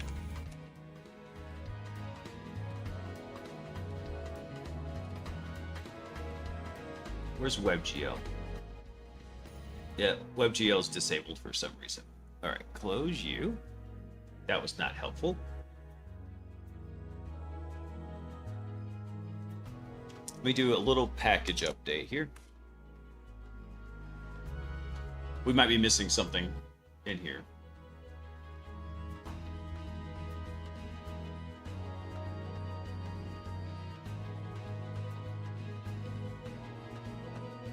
Which one, Gumby? Is which part easy to install?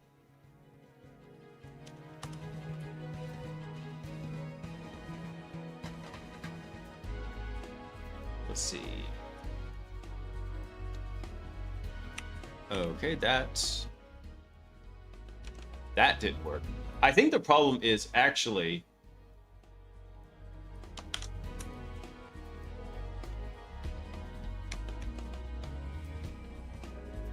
nope, that's not working here. Damn it. Are we just going to have to do this over in Firefox? I hate Firefox.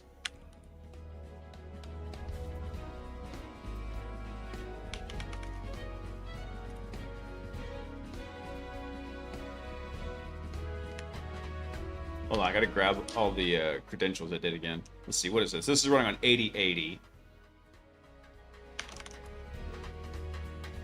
Ugh. Fed mode. Only feds use light mode. Which is why I constantly tease Tyler about it. Save. There we go. Dark mode. Awesome. There we go.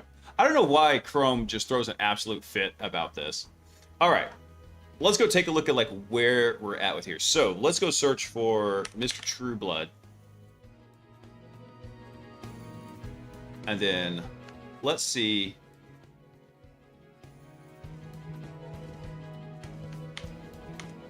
I'm going to zoom in a little bit, but if I zoom in too much, I can't read what's going on. All right, so what kind of outbound permissions? Well, let's see what he's a member of. So he's a member of 2 groups, domain user and just users. So nothing really happening there. He has 1 outbound object control. Okay, cool. He has a generic right over to B Brown. So with the generic right, it doesn't necessarily mean we can do everything on it, but we can probably do shadow credentials over to it. I gotta remember offhand. Let's see. Now, one of the cool things is we could do a targeted Kerberoast over here, and we could also do shadow credentials. There we go. That's what I wanted. Do we have Pie Whisker? Let me see.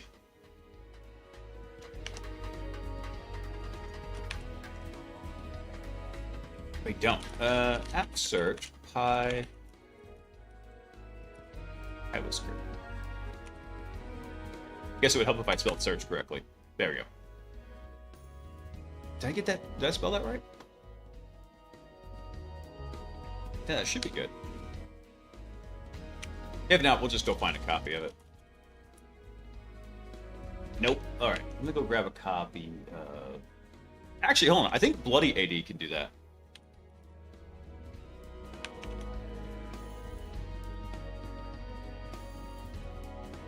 I've been meaning to use Bloody AD more because I haven't had a chance to test it out a whole lot.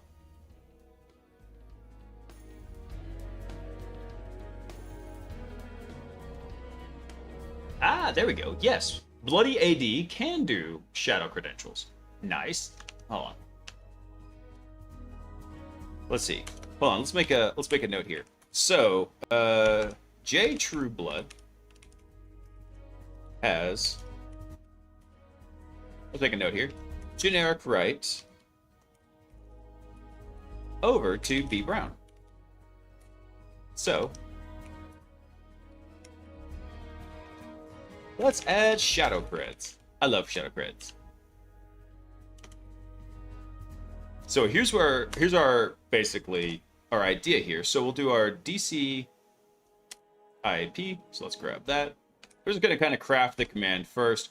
Domain, that's gonna be shadow.gates. Our user here, that's gonna be J Trueblood.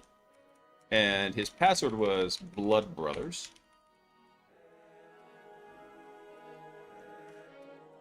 And then for our target, I believe we were just going to put in B Brown here.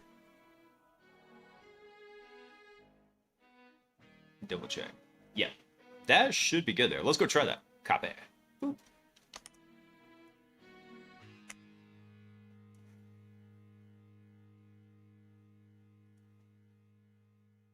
Client trust failed or it's not implemented. What?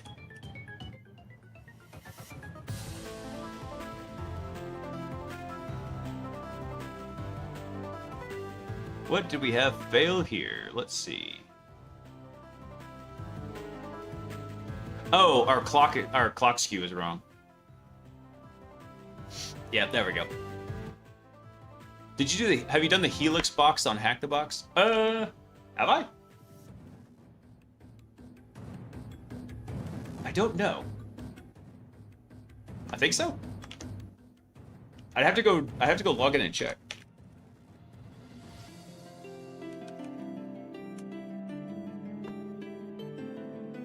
Hang on, let me go check real fast.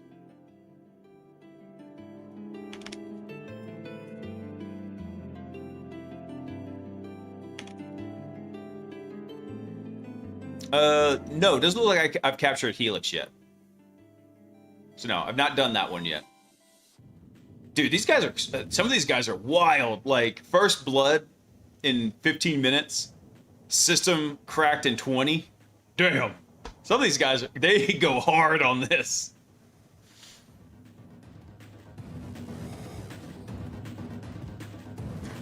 It's a SCADA system? What?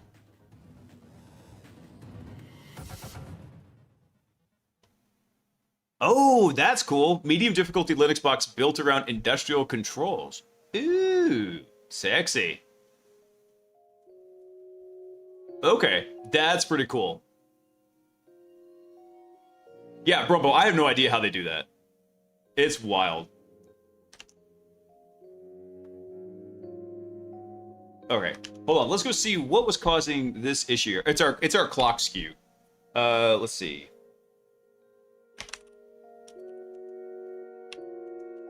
Actually, hold on. Hang on. I gotta check something, but I can't show y'all what was happening with it real quick.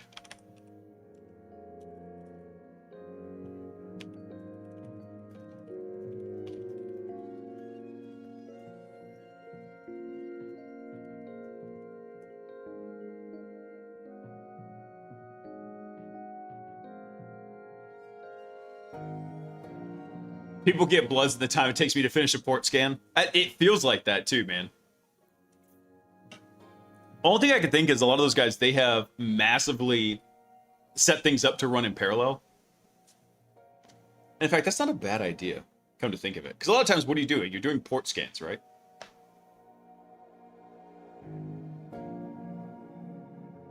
Another working theory there, Brumbo, is that Hack the Box has said if you have 0 days, you can use them. And it wouldn't surprise me if some very gamified nerd went and found a 0 day just to get better Hack the Box points. I've seen more ridiculous stuff.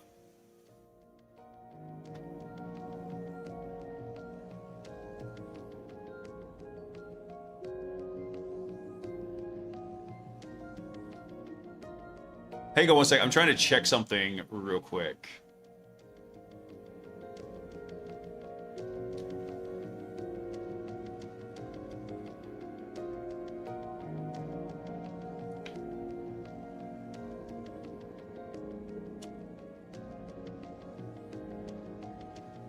Okay, that didn't give me what I wanted in here. So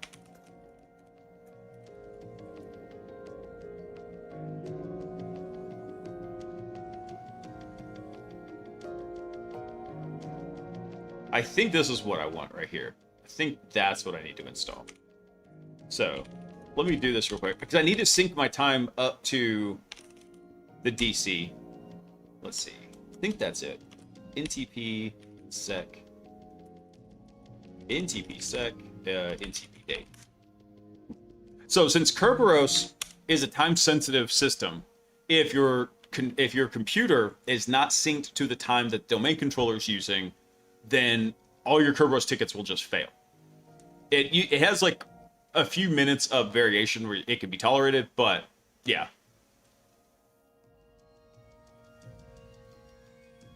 All right, let me see if I can. There we go. What is it for NTP data? I'm trying to remember.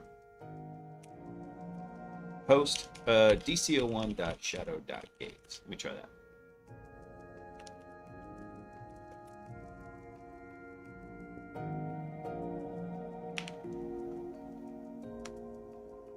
Okay, there we go. We should be in there now. So now we should be able to run Bloody 80. Let's see if that works now.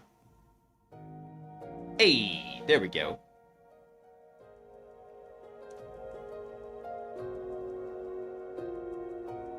Okay, cool. So now, got it. Let me make a note of that real quick.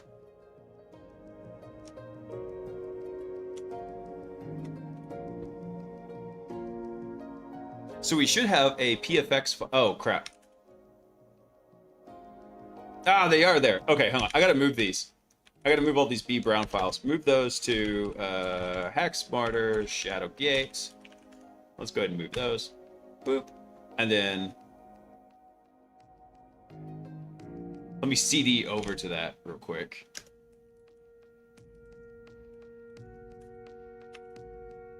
There we go. So what we've got now is for B Brown, we've got a Ccache file. So it already pulled a TGT for us. So we can act as B Brown. But the way it did this is it went and actually created a public-private key pair. It embedded the public key over into B Brown's, what is it? What's that field in Active Directory? I forget what it is. Anyway, it embeds it over there. So now what we can do is we can use the private key to authenticate to the domain controller. And when we do that, then it will just give us a TGT back. So that's what we're doing here. Oh, I just realized some people may not realize how this is actually working. So real quick, I'm going to give you the 60-second Kerberos explainer here. So what we have is we have a client machine, right? We have, I'm gonna go ahead and use the actual real terminology, which is the KDC, the Key Distribution Center server, whatever it's called. Anyway, and then we have our server that we want to connect to, right? So we've got a three-way dance that has to happen here. First one is we basically do, we get a TGT out of this, ticket granting ticket. So this is step one right here. Boop. Once we get that, that basically says who we are. If we have a TGT, it's just like we have their password to the system. The next step that we get over here is we get a TGS, a ticket granting service ticket. So this is step 2 right here. So we're at step 1. We have a TGT here. The TGS points to the system that we're going to be connected to over here. And then finally at step 3, what we're going to do is we're actually going to go send that TGS. Actually, this is technically like a TGS rec right here. I'll say that. TGS request right here. And then finally, the third step is we actually send that TGS over to the system we're going to connect to. So there's a lot of cryptography that happens in the background here. But the end of it means if you have a TGS, you are allowed to act as a user to a service. That's the key here. You can talk to as a particular user to a particular service on a particular server. That's the key here. So there's those 3 parts right here. The TGT says who we are. And then so we send that to, in this case, it would be just the domain controller. And then we'll say, okay, yeah, you're authenticated to do that. I'm going to give you the TGS. The TGS gets encrypted by the server's own secret that's in the system. So that way it can validate it. But all this stuff in theory happens because this guy right here has a copy of everybody's keys and can keep everything cryptographically aligned. So we have all those secrets kind of hanging out here. That's why if your domain controller gets compromised, it's such a big deal, because all those keys get leaked out.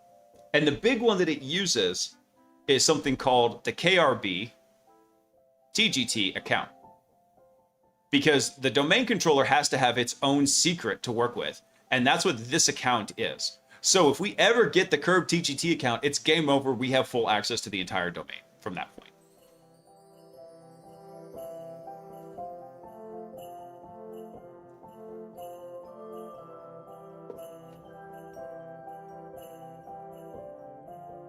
Wait, what's like asking if a bunch of TNT can open a door? I mean, technically, yes, it can. Yeah, the good old Hound of Hell. The three-headed derp of Windows. So, all that was to explain that we have a TGT for B Brown right here that we can use. So now that we know that, let's go see what B Brown actually has. I keep trying to Alt-Tab, and I can't Alt-Tab for this. So, cool. Let's do this. Let's mark this as owned. Ah, come on, man. Come on, man. True Blood. Here we go. Let's see. Add to owned.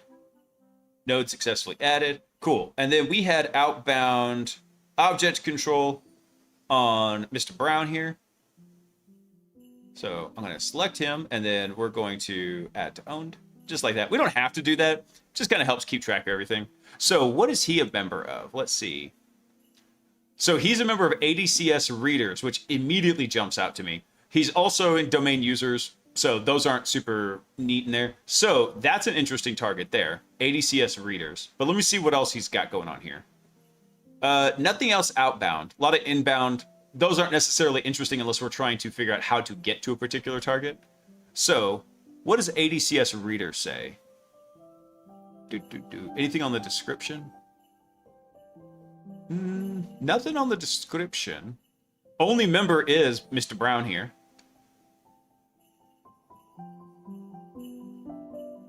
So he's got something he can do with this from this point. So what we might want to do now is go run, what is that? Certipy. Let's go run some Certipy now. Camera's in the way of nothing over here, Gumby. He's just users right here. Oh, hold on. So yeah, hold on. Let me quit dragging. Stop it. Oh my god, this is why I hate Firefox. Anyway, hold on. Let me hide this real quick. So what I was looking at is down here. B Brown, he's a member of 3 groups. That's what we see here. He's in ADCS readers.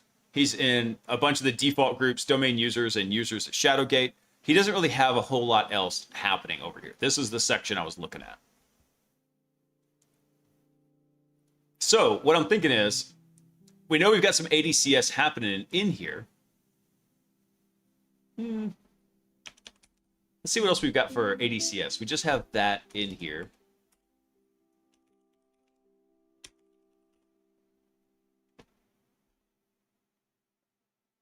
I'm trying to remember. Here's the domain. Let's see.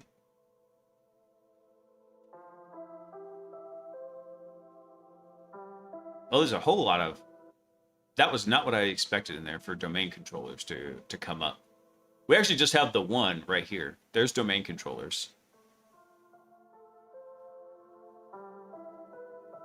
Let's see. We don't have anything on ADCS escalations in here, but that's okay. Because what we can do is we can go run Certipy. So, cool. We've got some information now. Let's go make a note real fast. Let's see. Cool. So let's say B Brown is in the, what was that group called? Like ADCS readers? I think that was it. Let's go back. Yeah, here we go. ADCS reader group. So let's run Certify. Do I have Certify installed? Let me see. Certify, I do. There's two different versions here, though. Certify and Certify AD. What's the difference between those two? I mean, one's obviously is a little bit newer version. I don't know. We'll just use regular Certify then. So what we want to do is we're going to run a find. We're going to use our... Ooh, I guess let's use... Actually, can we use B Brown? I got to check. Hold on. I got to check real quick. Because I believe this will do Kerberos authentication. If it won't do Kerberos, then that's okay. Because we could use J Blood for that too. Yeah, this is all the first challenge, Zam. We're still just messing around with the first one. Oh, in fact, hang on. I gotta see how much time I've got left on the system real quick. Let me see.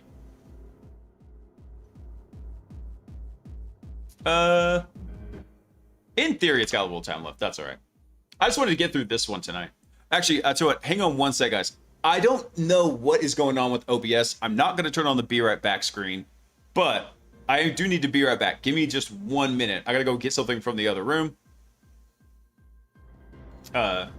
Blaise goes above and beyond. I try, dude. I like having fun with it. I also like explaining everything here. I'm not pooping, no. I'm not. Hang on. I'm gonna be right back. Hang on. I'm not gonna turn on the be right back screen though because OBS has been flipping out on me. Give me 1 sec.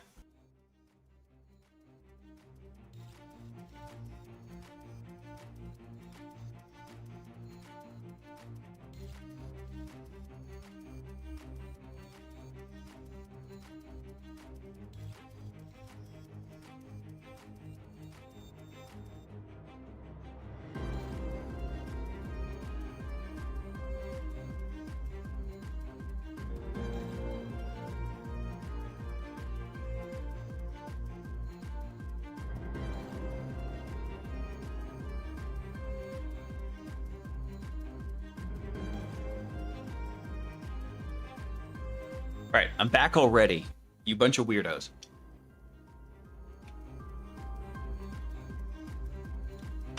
I was taking my damn pills. Taking my sleepy pills. I gotta be up early for church in the morning. Sock was already pissed at me because I was working till 3 a.m. trying to figure out this damn thing. She was really pissed at me the other week because I was coming to bed and like it woke her up and she's like, what time is it? I was like, it's time for you to get up to make breakfast for the kids. And she's like, I'm going to beat you after you take a nap.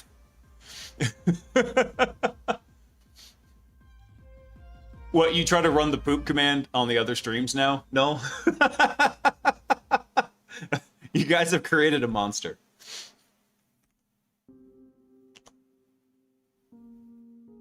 All right, hang on 1 second. Let me... Because what I need is... Hold on, where are the options in here?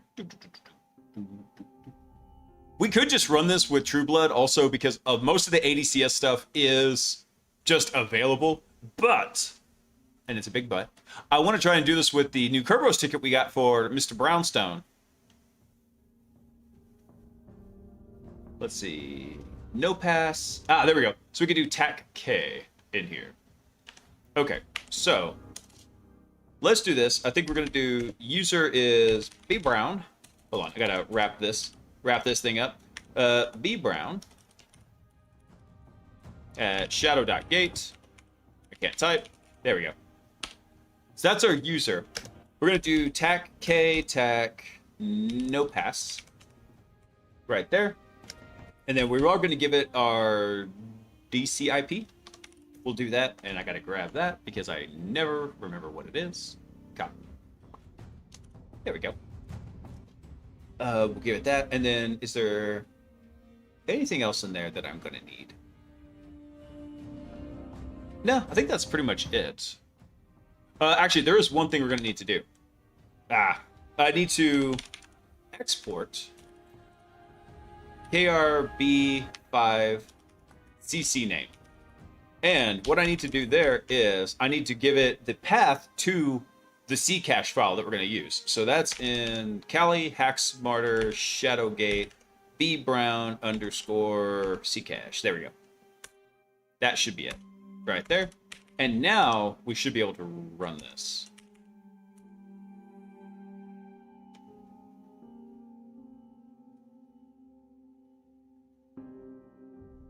Let's see. We didn't specify a target, and Kerberos authentication might fail. Oh, okay. Hang on. Do we need to specify as a target? Required for Kerberos authentication. I thought if we gave it the DCIP, that would be good. Target 10.1.81.67. Try that.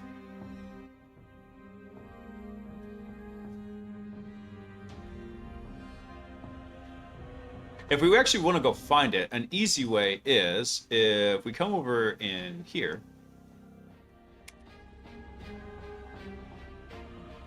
We look in domain computers. And this isn't always the case, but there's no members in there? Really? Okay, hold on. DC01. What is DC01 a member of?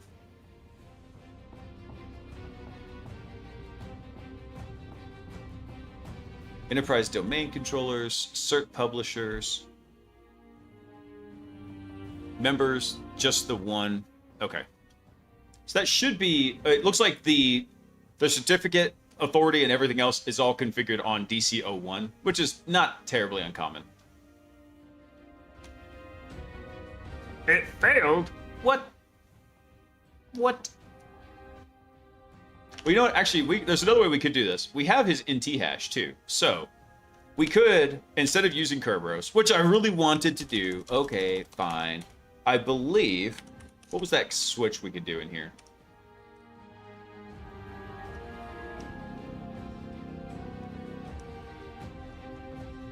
User password, we could do TAC hashes. That's what we could do. I'm trying to take out this target option. So we'll just use NTLM authentication. See if that works.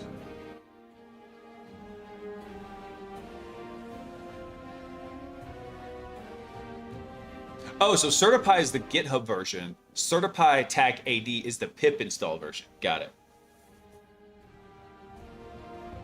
What do you mean that you're failing?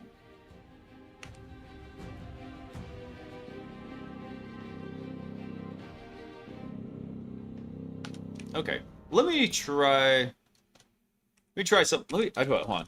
For grins and giggles, let's try True Blood's info in here, just to make sure something's not weird in the way here. This was Blood Brothers, was his password.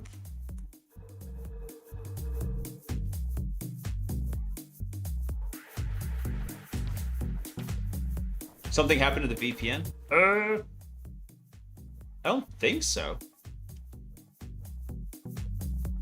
VPN is still up, and I think the dashboard is saying it's still online. So yeah, VPN should still be up.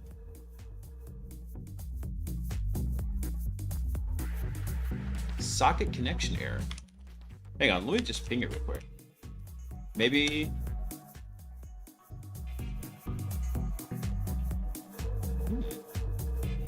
I mean, it has been about 2 hours since we started this up. Hang on. Maybe the system did restart on us.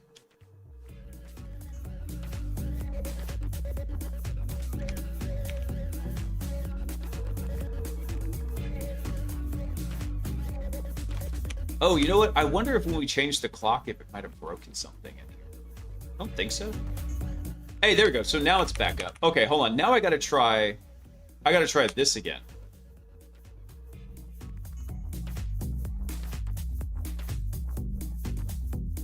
Ooh, okay. So we actually got a different error. Okay, I think when I set the clock. Thank you, Gumby, for the reminder. Yeah. I'm guessing when we changed the clock, it broke the VPN.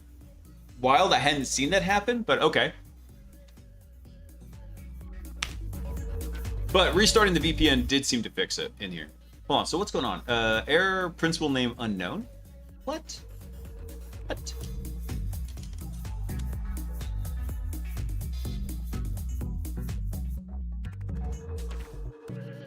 Oh, there we go. Kerberos authentication failed. Result 49, invalid credentials. What? What? Bogus. Okay, hang on. Let's try True Blood real fast and see if he comes back. Okay, so we know that it's working, right? Maybe I had something incorrect with the TGT in there. Anyway, it's pulling it now. Most of the times, it doesn't really matter which user you use. I just wanted to use B Brown. That was bothering me. Let me try one more thing here. I want to try B Brown with his NT hash.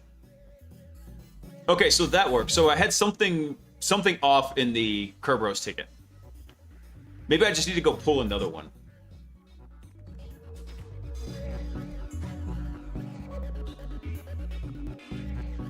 Okay, cool. Let's go open those up real fast. Let's go dig into those. Let's go to Hack Smarter, Shadowgate. I have been meaning to go test out Tyler's labs anyway. And so this is a very fun time to go do this. Okay, let's go look in. So start the pass. Let's see, what do we got here? So what do we have? We have our CA is Shadow DCO1 CA, DNS name DCO1. That makes sense. And then let's see, certificate templates. We got Kerberos authentication. Template 2 is RSA ISA server. And then what else do we have in here? Well, that was template 3 is for workstations. That's pretty standard in there as well. Let's see. Directory email replication. Maybe we could work with that one. Let's see. Domain controller auth. Key recovery agent. CA exchange. Cross CA. Ooh. Exchange user signature. So usually these all look like they're pretty well baked in. What I'm looking for, offline router. Interesting. Okay, that one might be. Let's see, who has enrollment rights to that? One of the ones that we're looking for is ones that aren't like this. So see how like the enrollment rights are like domain and enterprise admin in here? So what we want to see is like who, and like this one, what was this one? This one is IPsec online. Yeah, see how like these are all really privileged groups. Who has permissions to like read or write them? Stuff that we don't have permission on. Sub CA, let's see, CA web server. What else we got? Domain controller. Again, so a lot of these permissions are things like very high they're very high groups or users. And if we had access to those, we wouldn't actually need any of the ADCS stuff.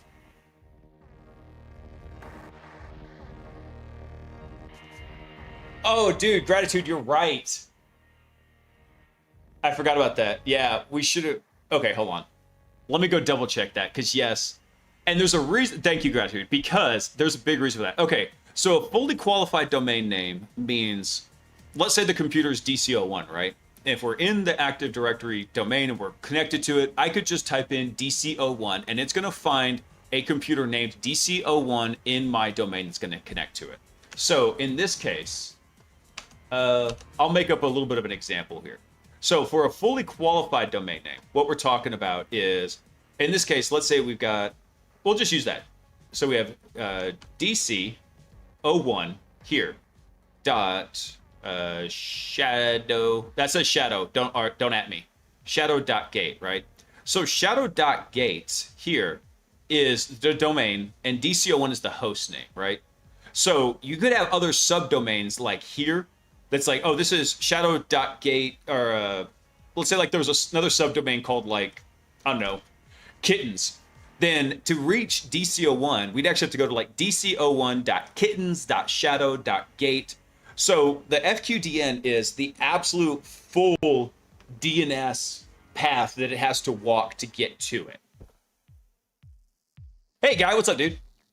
So that's what the difference is. So if I just did DCO1, it wouldn't work. But if I do dco1.shadow.gate, it should work. Now, that's actually a really important thing to note, and thank you for reminding me that, Gratitude, because there's sometimes you don't want to use Kerberos and you want to force NTLM authentication. And if you do it by IP address in here, then let me try this. I think it's target DCO1 shadow gate. Let me try that. Yeah, there we go. Then it worked. So Kerberos only works with fully qualified, or sometimes you can get away with the short names, but usually you want to stick to fully qualified domain names. There are times though, I want to go trigger a NTLM authentication. In that case, I can force it by using an IP address. Because if you use an IP address, Kerberos cannot work. So if you use an IP address and the domain supports NTLM authentication, which chances are it will for like the next 20 years, because even though it's been deprecated, nobody really does that. Anyway, you can force that kind of authentication to happen there.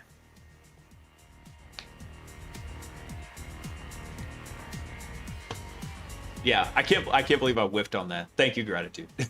As soon as you said it, I was like, damn it, he's right. The man is correct. All right, what happened to, here we go. Let's see, we have machines here.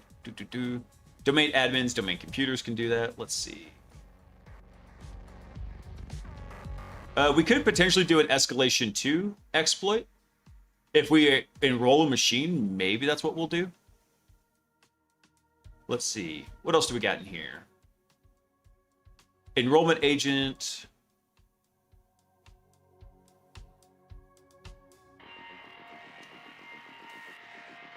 What else we got in here? God, there's so many of these. All right, hold on. I'm going to do something here. Because what we could do is we can tell it to... Hang on, I forget what the command is. I think it's just vulnerable. Yeah, here we go. So we could do tac vulnerable right here. We can throw that onto the end.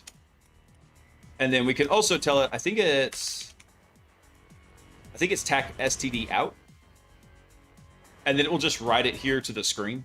So we don't have to go digging through the file.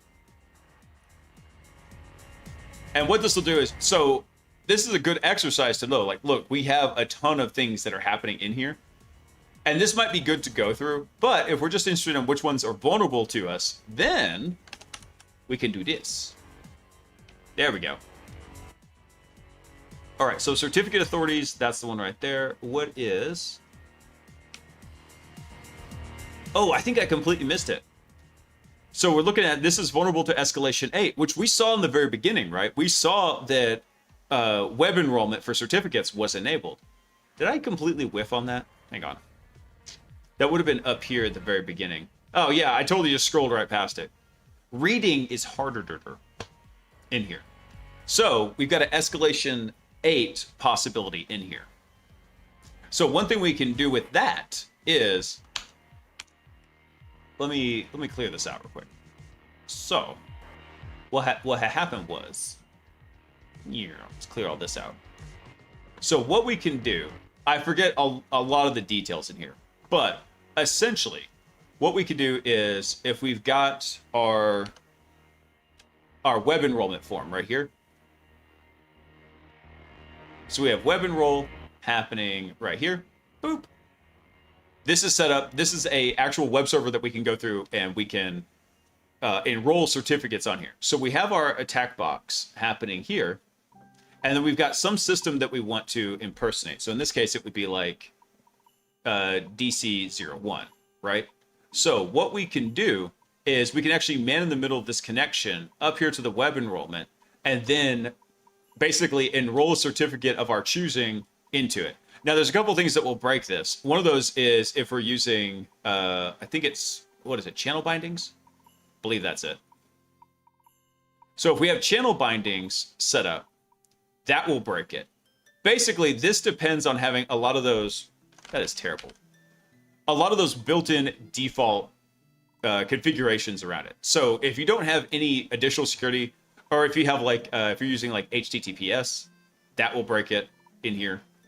But I don't believe we have any of those happening right here. So what we can do is we can coerce authentication from DCO1 to us. We can set up a relay using Certify, send it over to the web enrollment form, and then tell it what template we want to enroll as. And then when we do that, because this will accept NTLM authentication over HTTP, then we can get us a certificate as a domain controller. So what we need to do is we need two things. We're going to need to do a coercion of some kinds. We're going to have to coerce from the domain controller to us, and then relay that over to that web enrollment form over here. Now, Certify helps with a lot of that in here. I think we could probably use Petit Patam to do that, but we do need two shells to do this. So let's do this. So what we'll do is Certify, and then what's the command in here? Relay. Okay, so Certify relay. Let's go set that up. So then what we're going to do is we need to set our target. And then we need to set what template we want to enroll as. So we need to go figure out what the template is. And they only have one machine, right? We come look over here. We essentially only have like one computer. In fact, if we wanted to figure out like which one this is, don't auto run. We could come over here. We could say like match P, and the type would be, I think it's computer. I gotta remember what it is. Ah, damn it. What's the...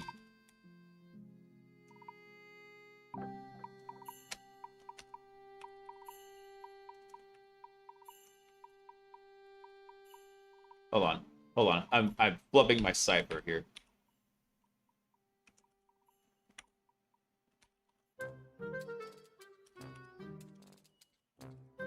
I hate when it does this. Is it computer? Let me see. Return P.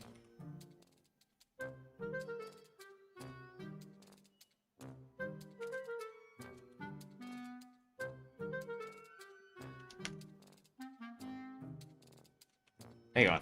I'm failing to remember, like, what was that damn thing in here. Hang on.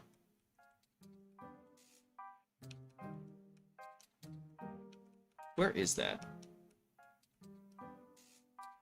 Hang on. I know I can do this. Hang on one second.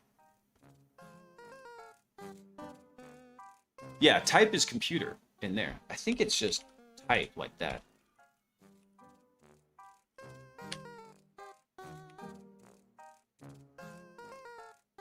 Is that not it? Hold on, what's the error here? Is it type equals computer? Or is it just computer? Damn it, what am I missing here? Hang on one second.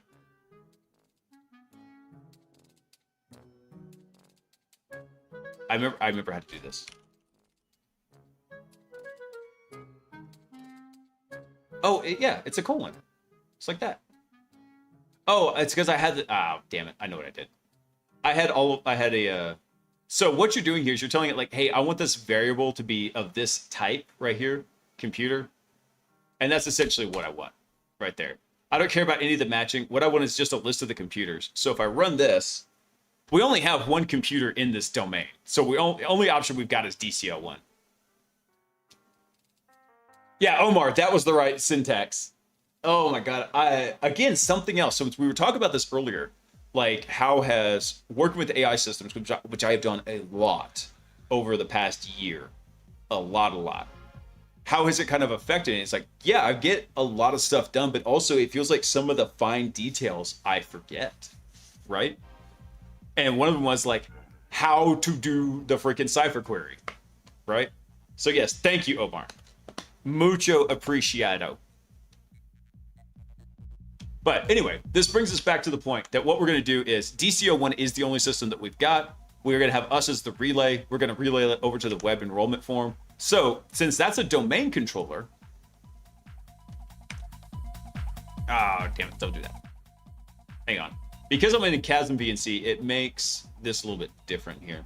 I think that's it. Domain controller.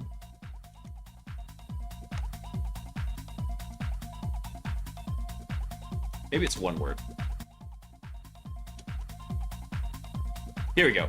So here's a template that we want. So basically, we want a template. This is the template that our domain controllers can enroll in, right? So we need to target a particular template that says this is the structure of what the certificate we're going to go request is.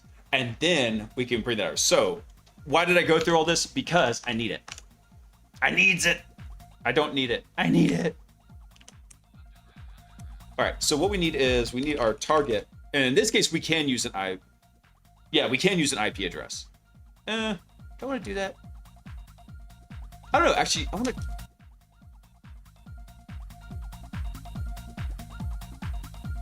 I gotta try it. dco1.shadow.gate. Normally, I'd use an IP address here, but I want to try it with this target. And then now we're going to give it the template that we use. The template is domain controller, because we're going to coerce a domain controller to talk to us and then relay it over to the web enrollment form, and then use that to cut ourselves a certificate as the domain controller in there. All right, so that should be good right there. All right, cool. So now we're listening on 4.4.5 right here. But next thing we need is we need something to, do we have? Actually, I think NetExec has Petit Patam.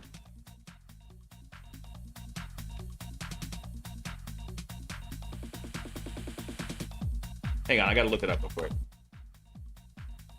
NetExec should have a Petit Patam module in it. Let's see. Is it SMB? I can't remember. Yeah, it is SMB. SMB. We can use any authenticated user for the most part that we want to do here. So what I'm going to do is I'm going to use, let's see, this is our domain. Let's set that first, so shadow.gate. And then our user account, that's going to be JTrueBlood. And then his password, which was Blood Brothers. Just like this. Been playing Hollow Knight since I got my new laptop and I'm addicted to it. I was on a pretty good kick. I never played Hollow Knight, but I was on a pretty good kick for Slay the Spire earlier in the year. That was a fun game. And then Honey Badger decided he wanted to start playing it. Now, Honey Badger is 4 years old.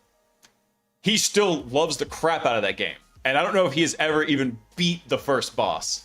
Doesn't matter. He's having a wild time with it. I'm like, you know what? You go ahead, buddy. And then he comes and tells me stuff like, Daddy, I got you this card. It gives you 1,000,000 block. I'm like, oh, thanks, bud. That's awesome. I could use 1,000,000 block right now. He's funny, dude. Let's see. Petit Patam, my little hippo. And then our listener address.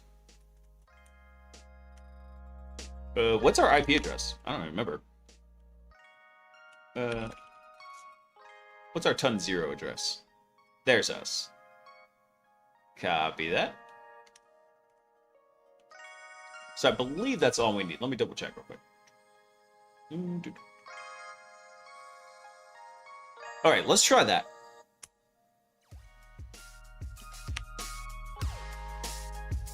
Oh, I guess it would help if I gave it the target, dco1.shadow.gate.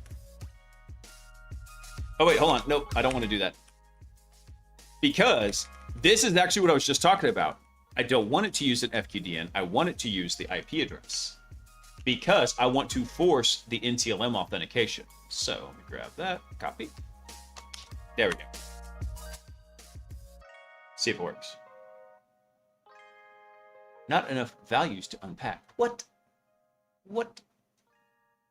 Thought I had everything correct here. Let's see. Domain, user, password, Petit Patam, listener. Oh, you know what? I'm an idiot. I didn't tell what the listener is. Listener. There we go. I just put taco and like, here you go. Go do this. Module removed for the new Coercer Plus option. Okay. Fine. Fine. We'll use the Coercer Plus option. Let's see. I think I need to set the method for that, though. I do. TAC-O. Method equals Petit Patam. I have to see what other methods we've got available in here. Hey, Chris, what's up, dude? Happy Saturday, man. All right. So in theory, it's firing. Let's go see. Anything? Anything?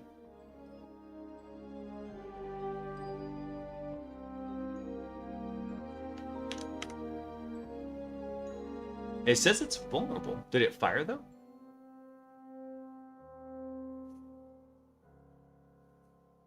Never been big on the Metroidvania style games, but this one hooked me. That's cool, man. I hadn't even looked at Hollow Knight. I haven't looked at too many games recently. Actually, I'll tell you a funny one. So I usually start playing a game after the kids start playing it, and the kids have been playing. Well, they play Minecraft, which I don't really care for, but I got a little like old Nintendo simulator basically that's got all of the original Nintendo games, like on the original Nintendo Entertainment System console, the old NES, right? They love the crap out of that. And Agent Zero has been begging me to play Mario with him. So that's one of the things I've been playing recently.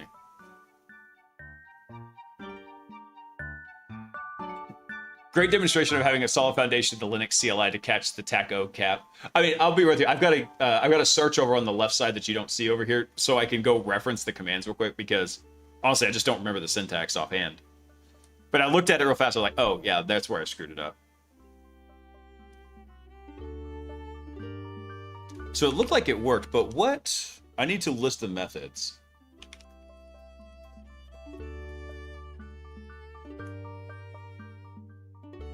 Hang on, let me find it real fast. Okay. SMB, let's see. So I had to remember how to do this. So you specify the module and you do a tac options. Okay, so there's our method. So we have Petit Patam, DFS, Distributed File System Coercer, Shadow Coerce, Printer Bug, MS Even, or all in here. Let's see. So Petit Patam didn't work, so let's go try our DFS Coerce. That one may work in here. Let's go change that.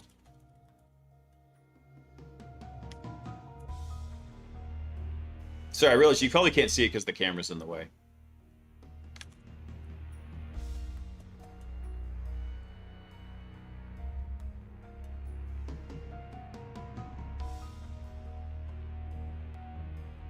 All right, that didn't work either. Let's try the next one. Let's see. Yeah, let me clear this out. So now you can actually see the command that's being typed up here. So the other ones we had were... Crap, what were the other ones?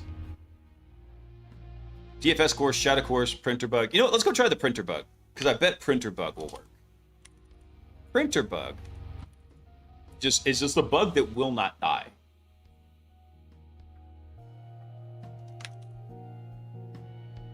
Anything?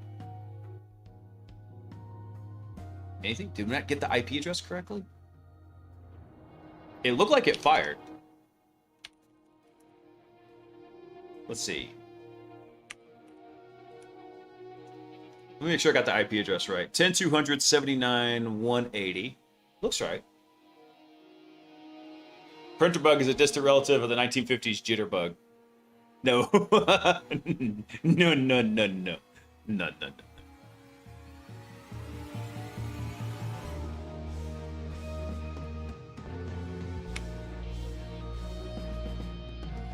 Let's see. 10.279.180.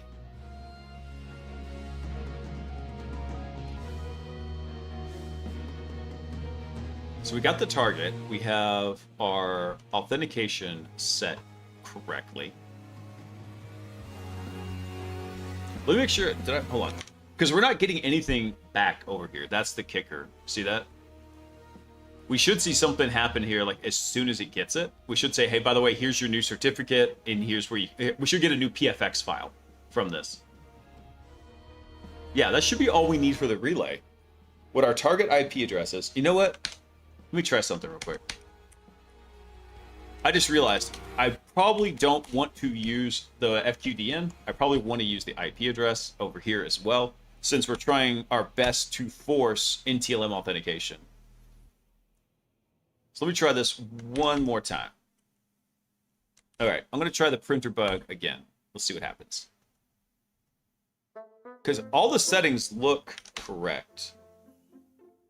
Nada. Weird. I think there was an all option in there. You know what? We're just gonna full send this. All. Do them all. DFS scores, petit patam. Come on, Shadow Course. Printer bug, MS even. All right, did we get anything back from that?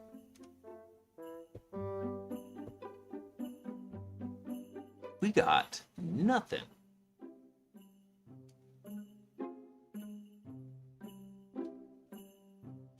So we know the box is still online. We're able to connect over to it.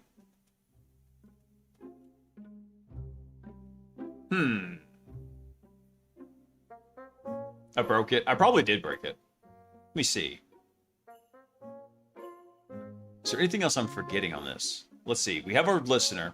So the listener is where we are, right? What we want to... Because what we're doing is we're sending specially crafted packets that the whole job is to trick the target computer here into connecting back to us. So that's where we set that listener IP address, right? So when we send that packet, we embed that listener address into it. And then the DC goes and says, oh, okay, I need to make a connection, preferably with NTLM, over to that system right there. That's us. That's our listener here. So it should be connecting back to us over the VPN, and then we catch that, man in the middle it, and relay it over to the web enrollment form. For some reason, it's not coming back.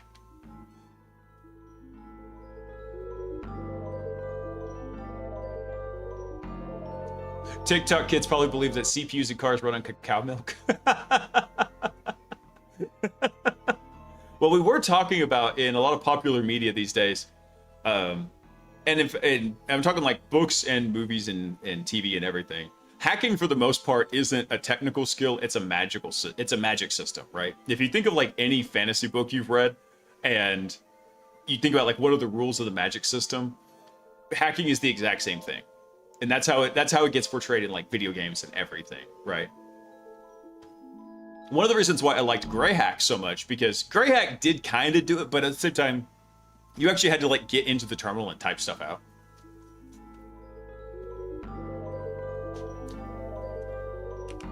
Is that, well, hang on, let me try something real quick. Let me bust out of this.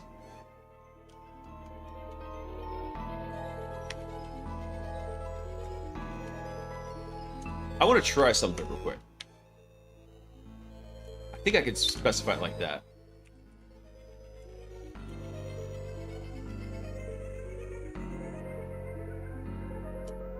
Hang on one second.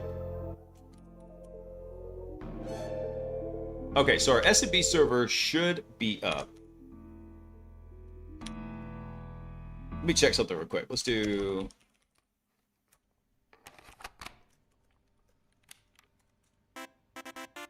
Okay, so we see 445 up and listening on here. All right, I'm going to try running it one more time because Responder will like catch everything. And it will be very verbose about it if it sucks at doing something. So I'm going to run it one more time. We'll see if it comes back into Responder. Because if not, then we'll know that something really is genuinely messed up in there.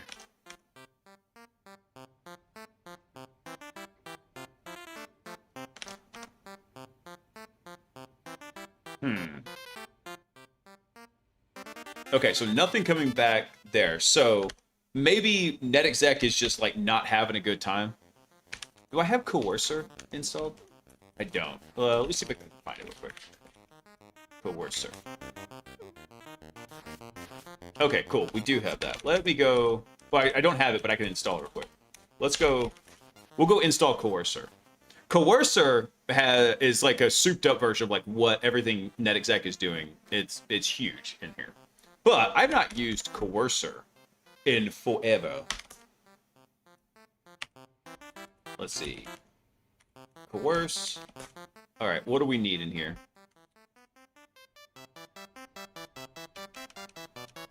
So we need a target IP address. We need credentials and we need a listening IP address. Okay, so let's run with this. So let's start with the listening IP address. That's going to be what our ton 0 is. So that's this guy right here. Let me grab this again. Rather than making sure, or seeing if I've accidentally messed anything up. And then we need our target address. What is our target? TAC T.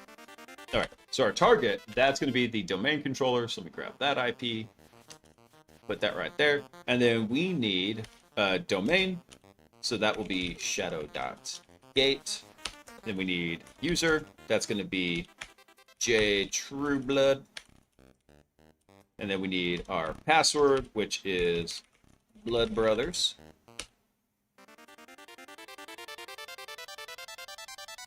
All right, let me see. Is there anything else we need on there? I don't think so.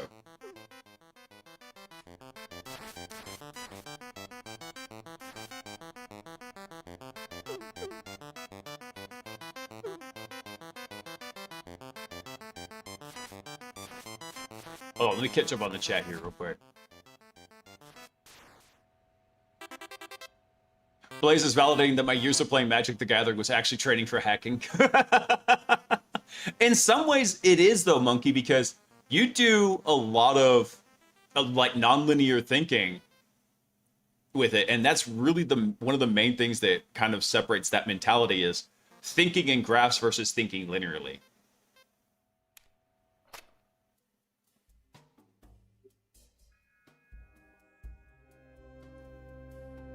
Can they meme the hacker faster than the hacker can hack the system? Yeah, right. Boredom's gonna kill civilization. It wouldn't surprise me.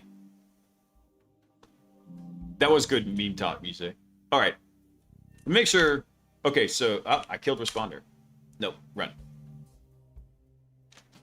I tell you what, let me do something else here. It's been so long since I ran responder. Let me make sure I got this correct. And Responder's not going to really do much of anything good for us, but... Oh, there we go. Okay, so I did have it right. It is TAC I ton 0. Okay, so we'll let that run. And then we're going to fire this. I'm just doing this to see if we can get the coercion to land. Continue. Okay, hold on.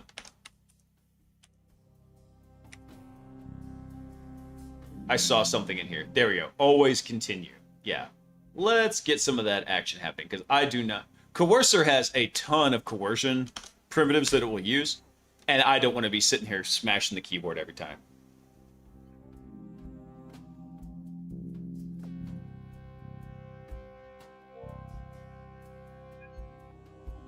We are going to let it basically brute force this entire thing in here.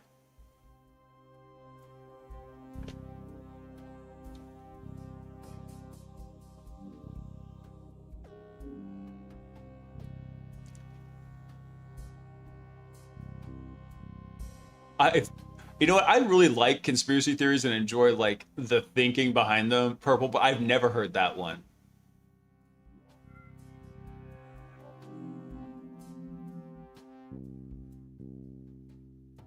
Is the microphone too loud, Gumby?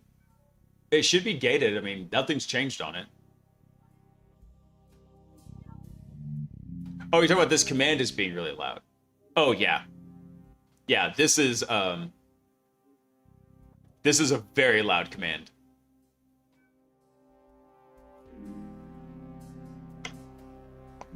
Yeah, this is not something you'd want to go run on like a red team engagement, because you'd be setting off every single bell and whistle.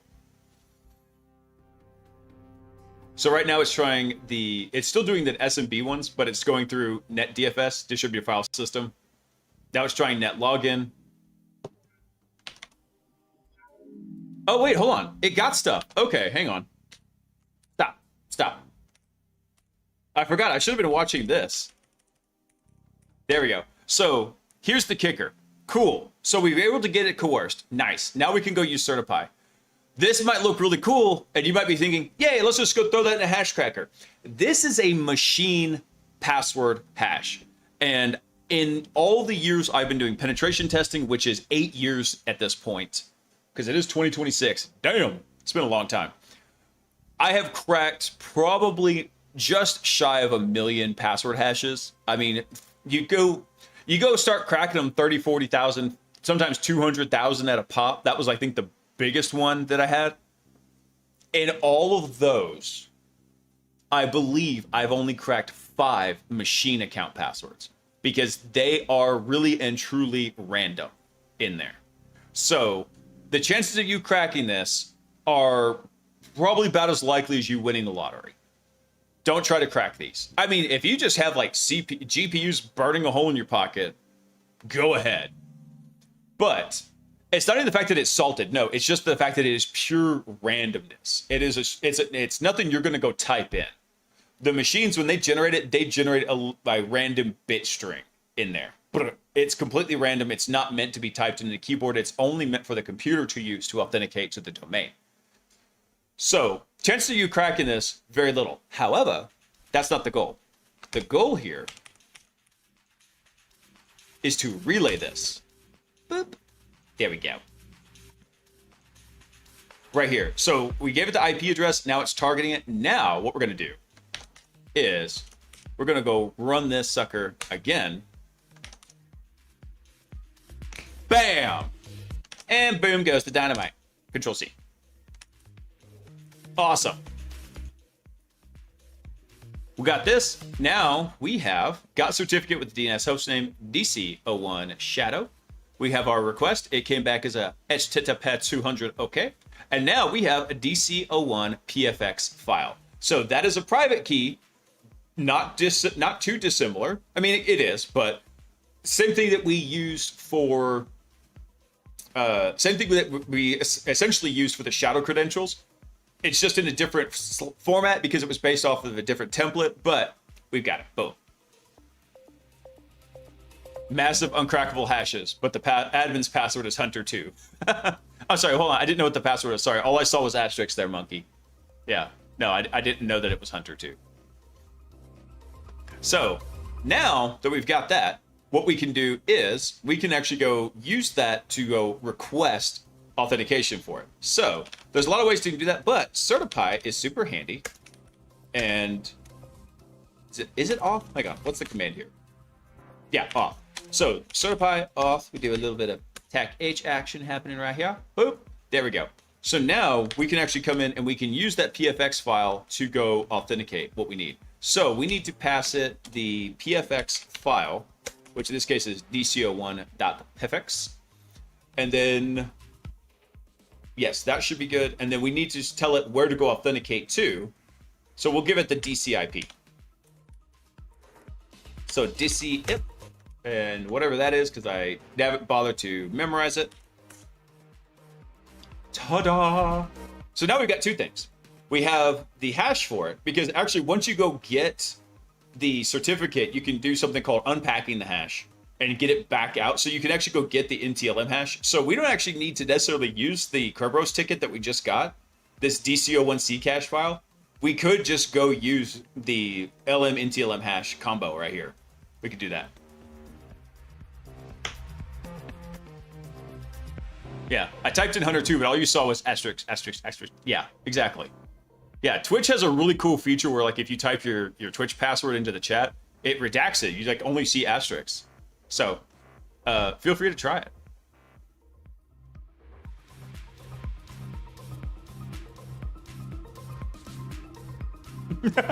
Gumby's like, stop, do not do that.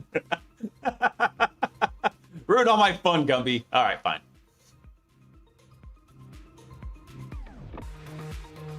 What is this, Icarus?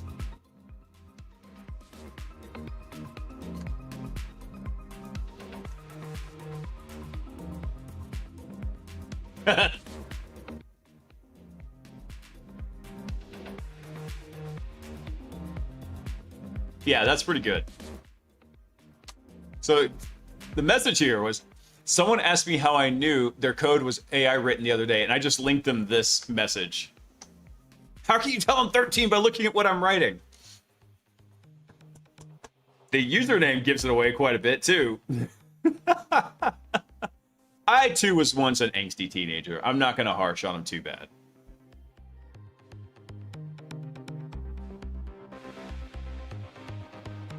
No fair, that's the same password as on my luggage. God. Dude, so Cred Stick, I don't know if you saw, but supposedly they're making a Spaceballs 2. God, I hope that's going to be good. I hope that's going to be amazing. Okay, so now what we can do is we should be able to go DC sync down all the credentials. We've got credentials as the domain controller. So let's go fire up some in-packet secrets dump. And I need to see how I'm going to structure this. Actually, hold on. I'm skipping steps here. Hang on.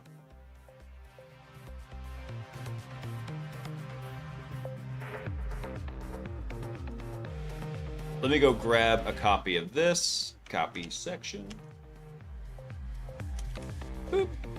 Actually, let me make a note here. Let's see. Had to use coercer. NXC coercion does not spark joy. Brownie face. There we go. All right, cool. So now we have this. I'm going to try this because I think it will work with just this guy right here. We could use that PFX file, but if we've got the hash, I mean, why not use it? So, unpack it, do some secrets, dump it. What's the... Ah, crap. What did I do here? I gotta remember what... Okay, so here's our target format. Here. Target goes very last. I believe what we're going to put in is...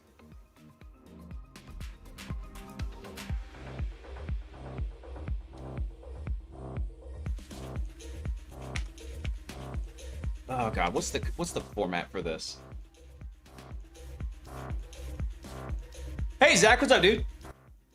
Taking the OSCP in 10 days? Awesome. So Zach, I have a preface to this, but this is my general recommendation because it doesn't just work on the OSCP. I think it works really well in real life. When I took the OSCP the first time, it was still pen testing with Backtrack. This was in 2010. And then when I took it again in 2018, because we had a junior joining our team and I didn't want him to have the OSCP and me not have it, I went back and retook it. It hadn't changed much. It has changed a ton since then. But what I usually recommend for everybody is scan small, scan often. Go through and don't do big kitchen sink scans. Scan with purpose so you can like go through and you can analyze what's happening. Doing those big kitchen sink scans, they tend, at least for me, they tend to cause analysis paralysis. I get too much data. I only got limited RAM up here. So what I'd say is that's what I recommend. Don't do like scan all ports, all versions. Scan for what ports are open and then like scan for versions and then start walking the chain from there, right?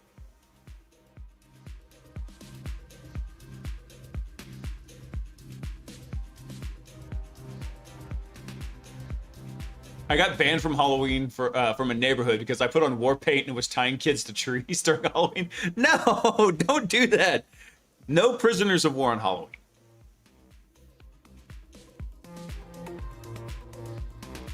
All right, hold on. What was I doing here? Secrets down. Okay.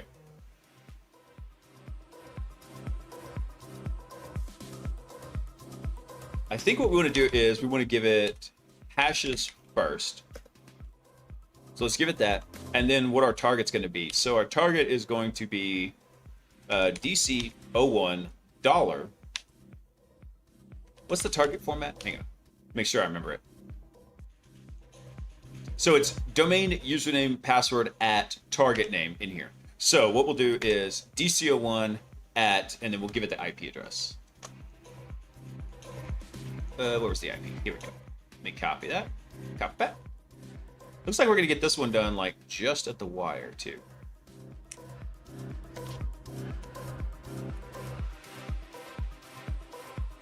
Ta-da! And boom goes the dynamite. So if you're wondering what just happened here, DCL1 is the domain controller. You can have multiple domain controllers and they could be geographically dispersed. And eventually all the domain controllers have to reach a consensus. So they version control and they keep track of all the changes, and then they have a merging ability to them. So to sync those changes across each other, they use a protocol called DC sync, domain controller sync. Well, if we have the permissions to authenticate as a domain controller, then we have DC sync permissions, which means, hey, I need a copy of everything you've got, which is all of the hashes for everybody in here. So now we have the curb TGT password hash. So let's go throw it in and see if I got it right. The NT hash. Submit. Ta-da! I got 20 points. I is best hacker. No, not even close. Are you kidding me? Quality Microsoft security. It's from a gentler time, man. It's from a much gentler time. So typically I like to do a big scan, and then when I'm actually working on a certain IP address, I'll rescan that with it. I'll see generally what I'm working with for the deep dive. Dude, if you've got a defined methodology, like you've gone through the labs and you know what kind of works for you, always go with that, right? There's a lot of uniqueness to everybody's style when this happens. So if that's working for you, stick with it. I prefer the scan small, scan often kind of approach to it. And yeah, running kind of multiple parallel scans, that's good to do, but organization's also hugely important, especially like if people that get drawn to security work tend to have ADHD dialed up to 11. I'm really kind of no different. And I found ways to cope with it and kind of keep it kind of focused in there. So, all right, that was fun. The one thing I like about this is it's a lot of like good times to like teach stuff in here. I'll have to ask Tyler if these are gonna be up after this. Maybe I'll just have to go get myself the Hack Smarter sub. Something fun we can do in lab. But we'll go through. What's the next one? Shut up, baby. I know it. Let's see. It doesn't update over here. Hold on. Let me try something. I want real-time updates. I want my little dopamine. Ah, there we go. Dopamine. Sexy. All right. What are your ways to curb ADHD, especially with AI enabling so much more information discovery? Okay, so Rabbit, one thing I have done is I stopped having distractions. Like a lot of times I just work in silence now. The other thing I do is I have restricted myself to 2 workflows during the day. Because the AI stuff has enabled me to have things working in the background, I restrict that to just like one thing working in the background. I don't try to have like 3 or 4 things. I've done that in the past, and the context switching is very mentally exhausting. So what I do is I have a primary task that I'm working on for the day. So like right now I'm on client work. I'm working for my client. That is my primary task. But I will also go pick a secondary task, like a background task. And what I'll do, yeah, background AI is a huge trap, Icarus, if you don't put some constraints on it. And that's what I personally have found out too. So I will limit myself to one. I will have one background task that I'll have working. So for example, this past week, I had an agent building a research system. The week before that, I had it working on the Mythic MCP server and completely redid that. I'll have to show that to you guys because I think it was really cool. But doing those kind of things is what I'm talking about. Like finding ways, because you can try to scale it up infinitely. And I know that's like, especially working in IT, we want to scale things up. We're still human. We do have human limitations, and that's fine. We're humans. That's part of what makes us human. So that's one of the things I do. I limit it to where I have one background task, I have one primary task, and then when I'm waiting for something in the primary task to complete, I'll go take a peek at the background task. But the primary task gets the interrupt queue and will boot what I'm doing on the background task. Unfortunately, I set the exam for Saturday at noon, so I'll be doing the exam during the 2, 3, and 4 a.m.s. Oh, so one thing I did, so I did have to take it twice, Zach, because I scanned, like I mentioned, scanning too much on the OSCP and getting that analysis paralysis. It bit me just enough that I missed like a screenshot, and I just barely did not pass the first time I took the OSCP. I chilled out after that. I waited about 6 months, and I took it because I took it like right as I became a penetration tester, right? And then, so I was really busy with work. I then decided I was going to go revisit it about 6 months later. I did that, and then I was much more comfortable with it because I had a lot of work reps happening. So I go back through, I work on it, completely nailed it on the second try because I switched to that scan small, scan often mentality. And when I did that, though, I built a script that every 5 minutes it went and checked the registration board, and it had certain parameters of what it was looking for, and it would send me like a push notification to my phone whenever that came up. And so I was able to get a really sweet time slot doing that because people are constantly like rescheduling their exams. So yeah, I basically was just like spawn camping the registration form.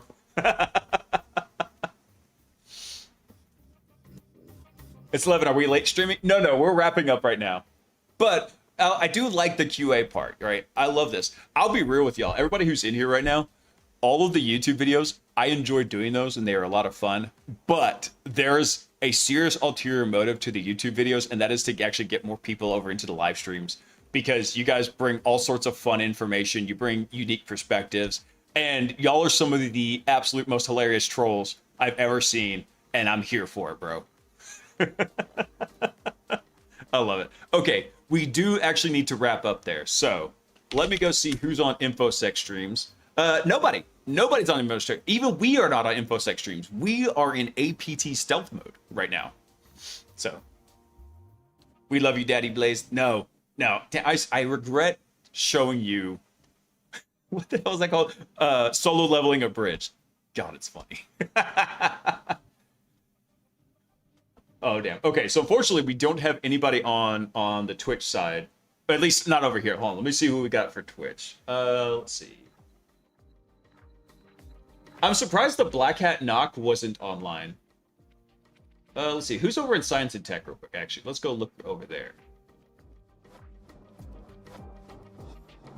Oh, you know what? Defcon Live is on right now. So we'll go ahead and go raid over to Defcon. Since it is Defcon weekend, I will make an exception. We'll not go raid our usual suspects over there. We'll go raid over to the Defcon live stream. Let me see. Hold on. Before I say that, let me see what they're doing.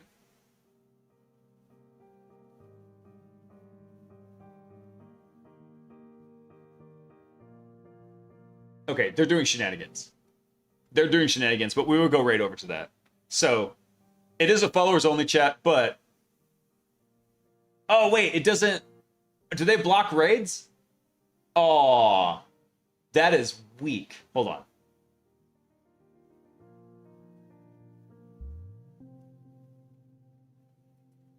I'm going to go try it again. Start raid. Oh, that's... I'll be real with y'all, Defcon. That's some small PP energy right there.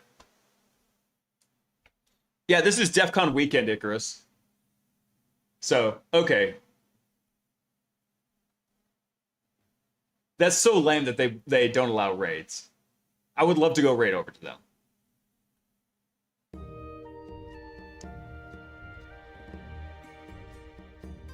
Let's see. Is anybody doing anything hackerish related? Let me see.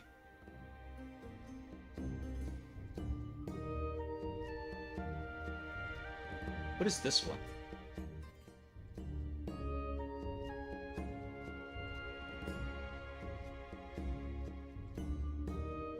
There's another Defcon live stream going on Twitch, but they're not doing anything. It's like on a holding page.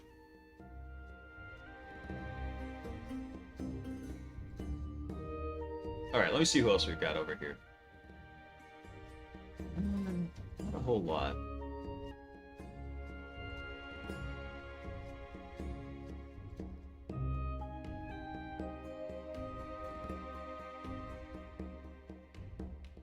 Cybersecurity Valkyrie's on. Let me see what she's doing. She's kissing her cat.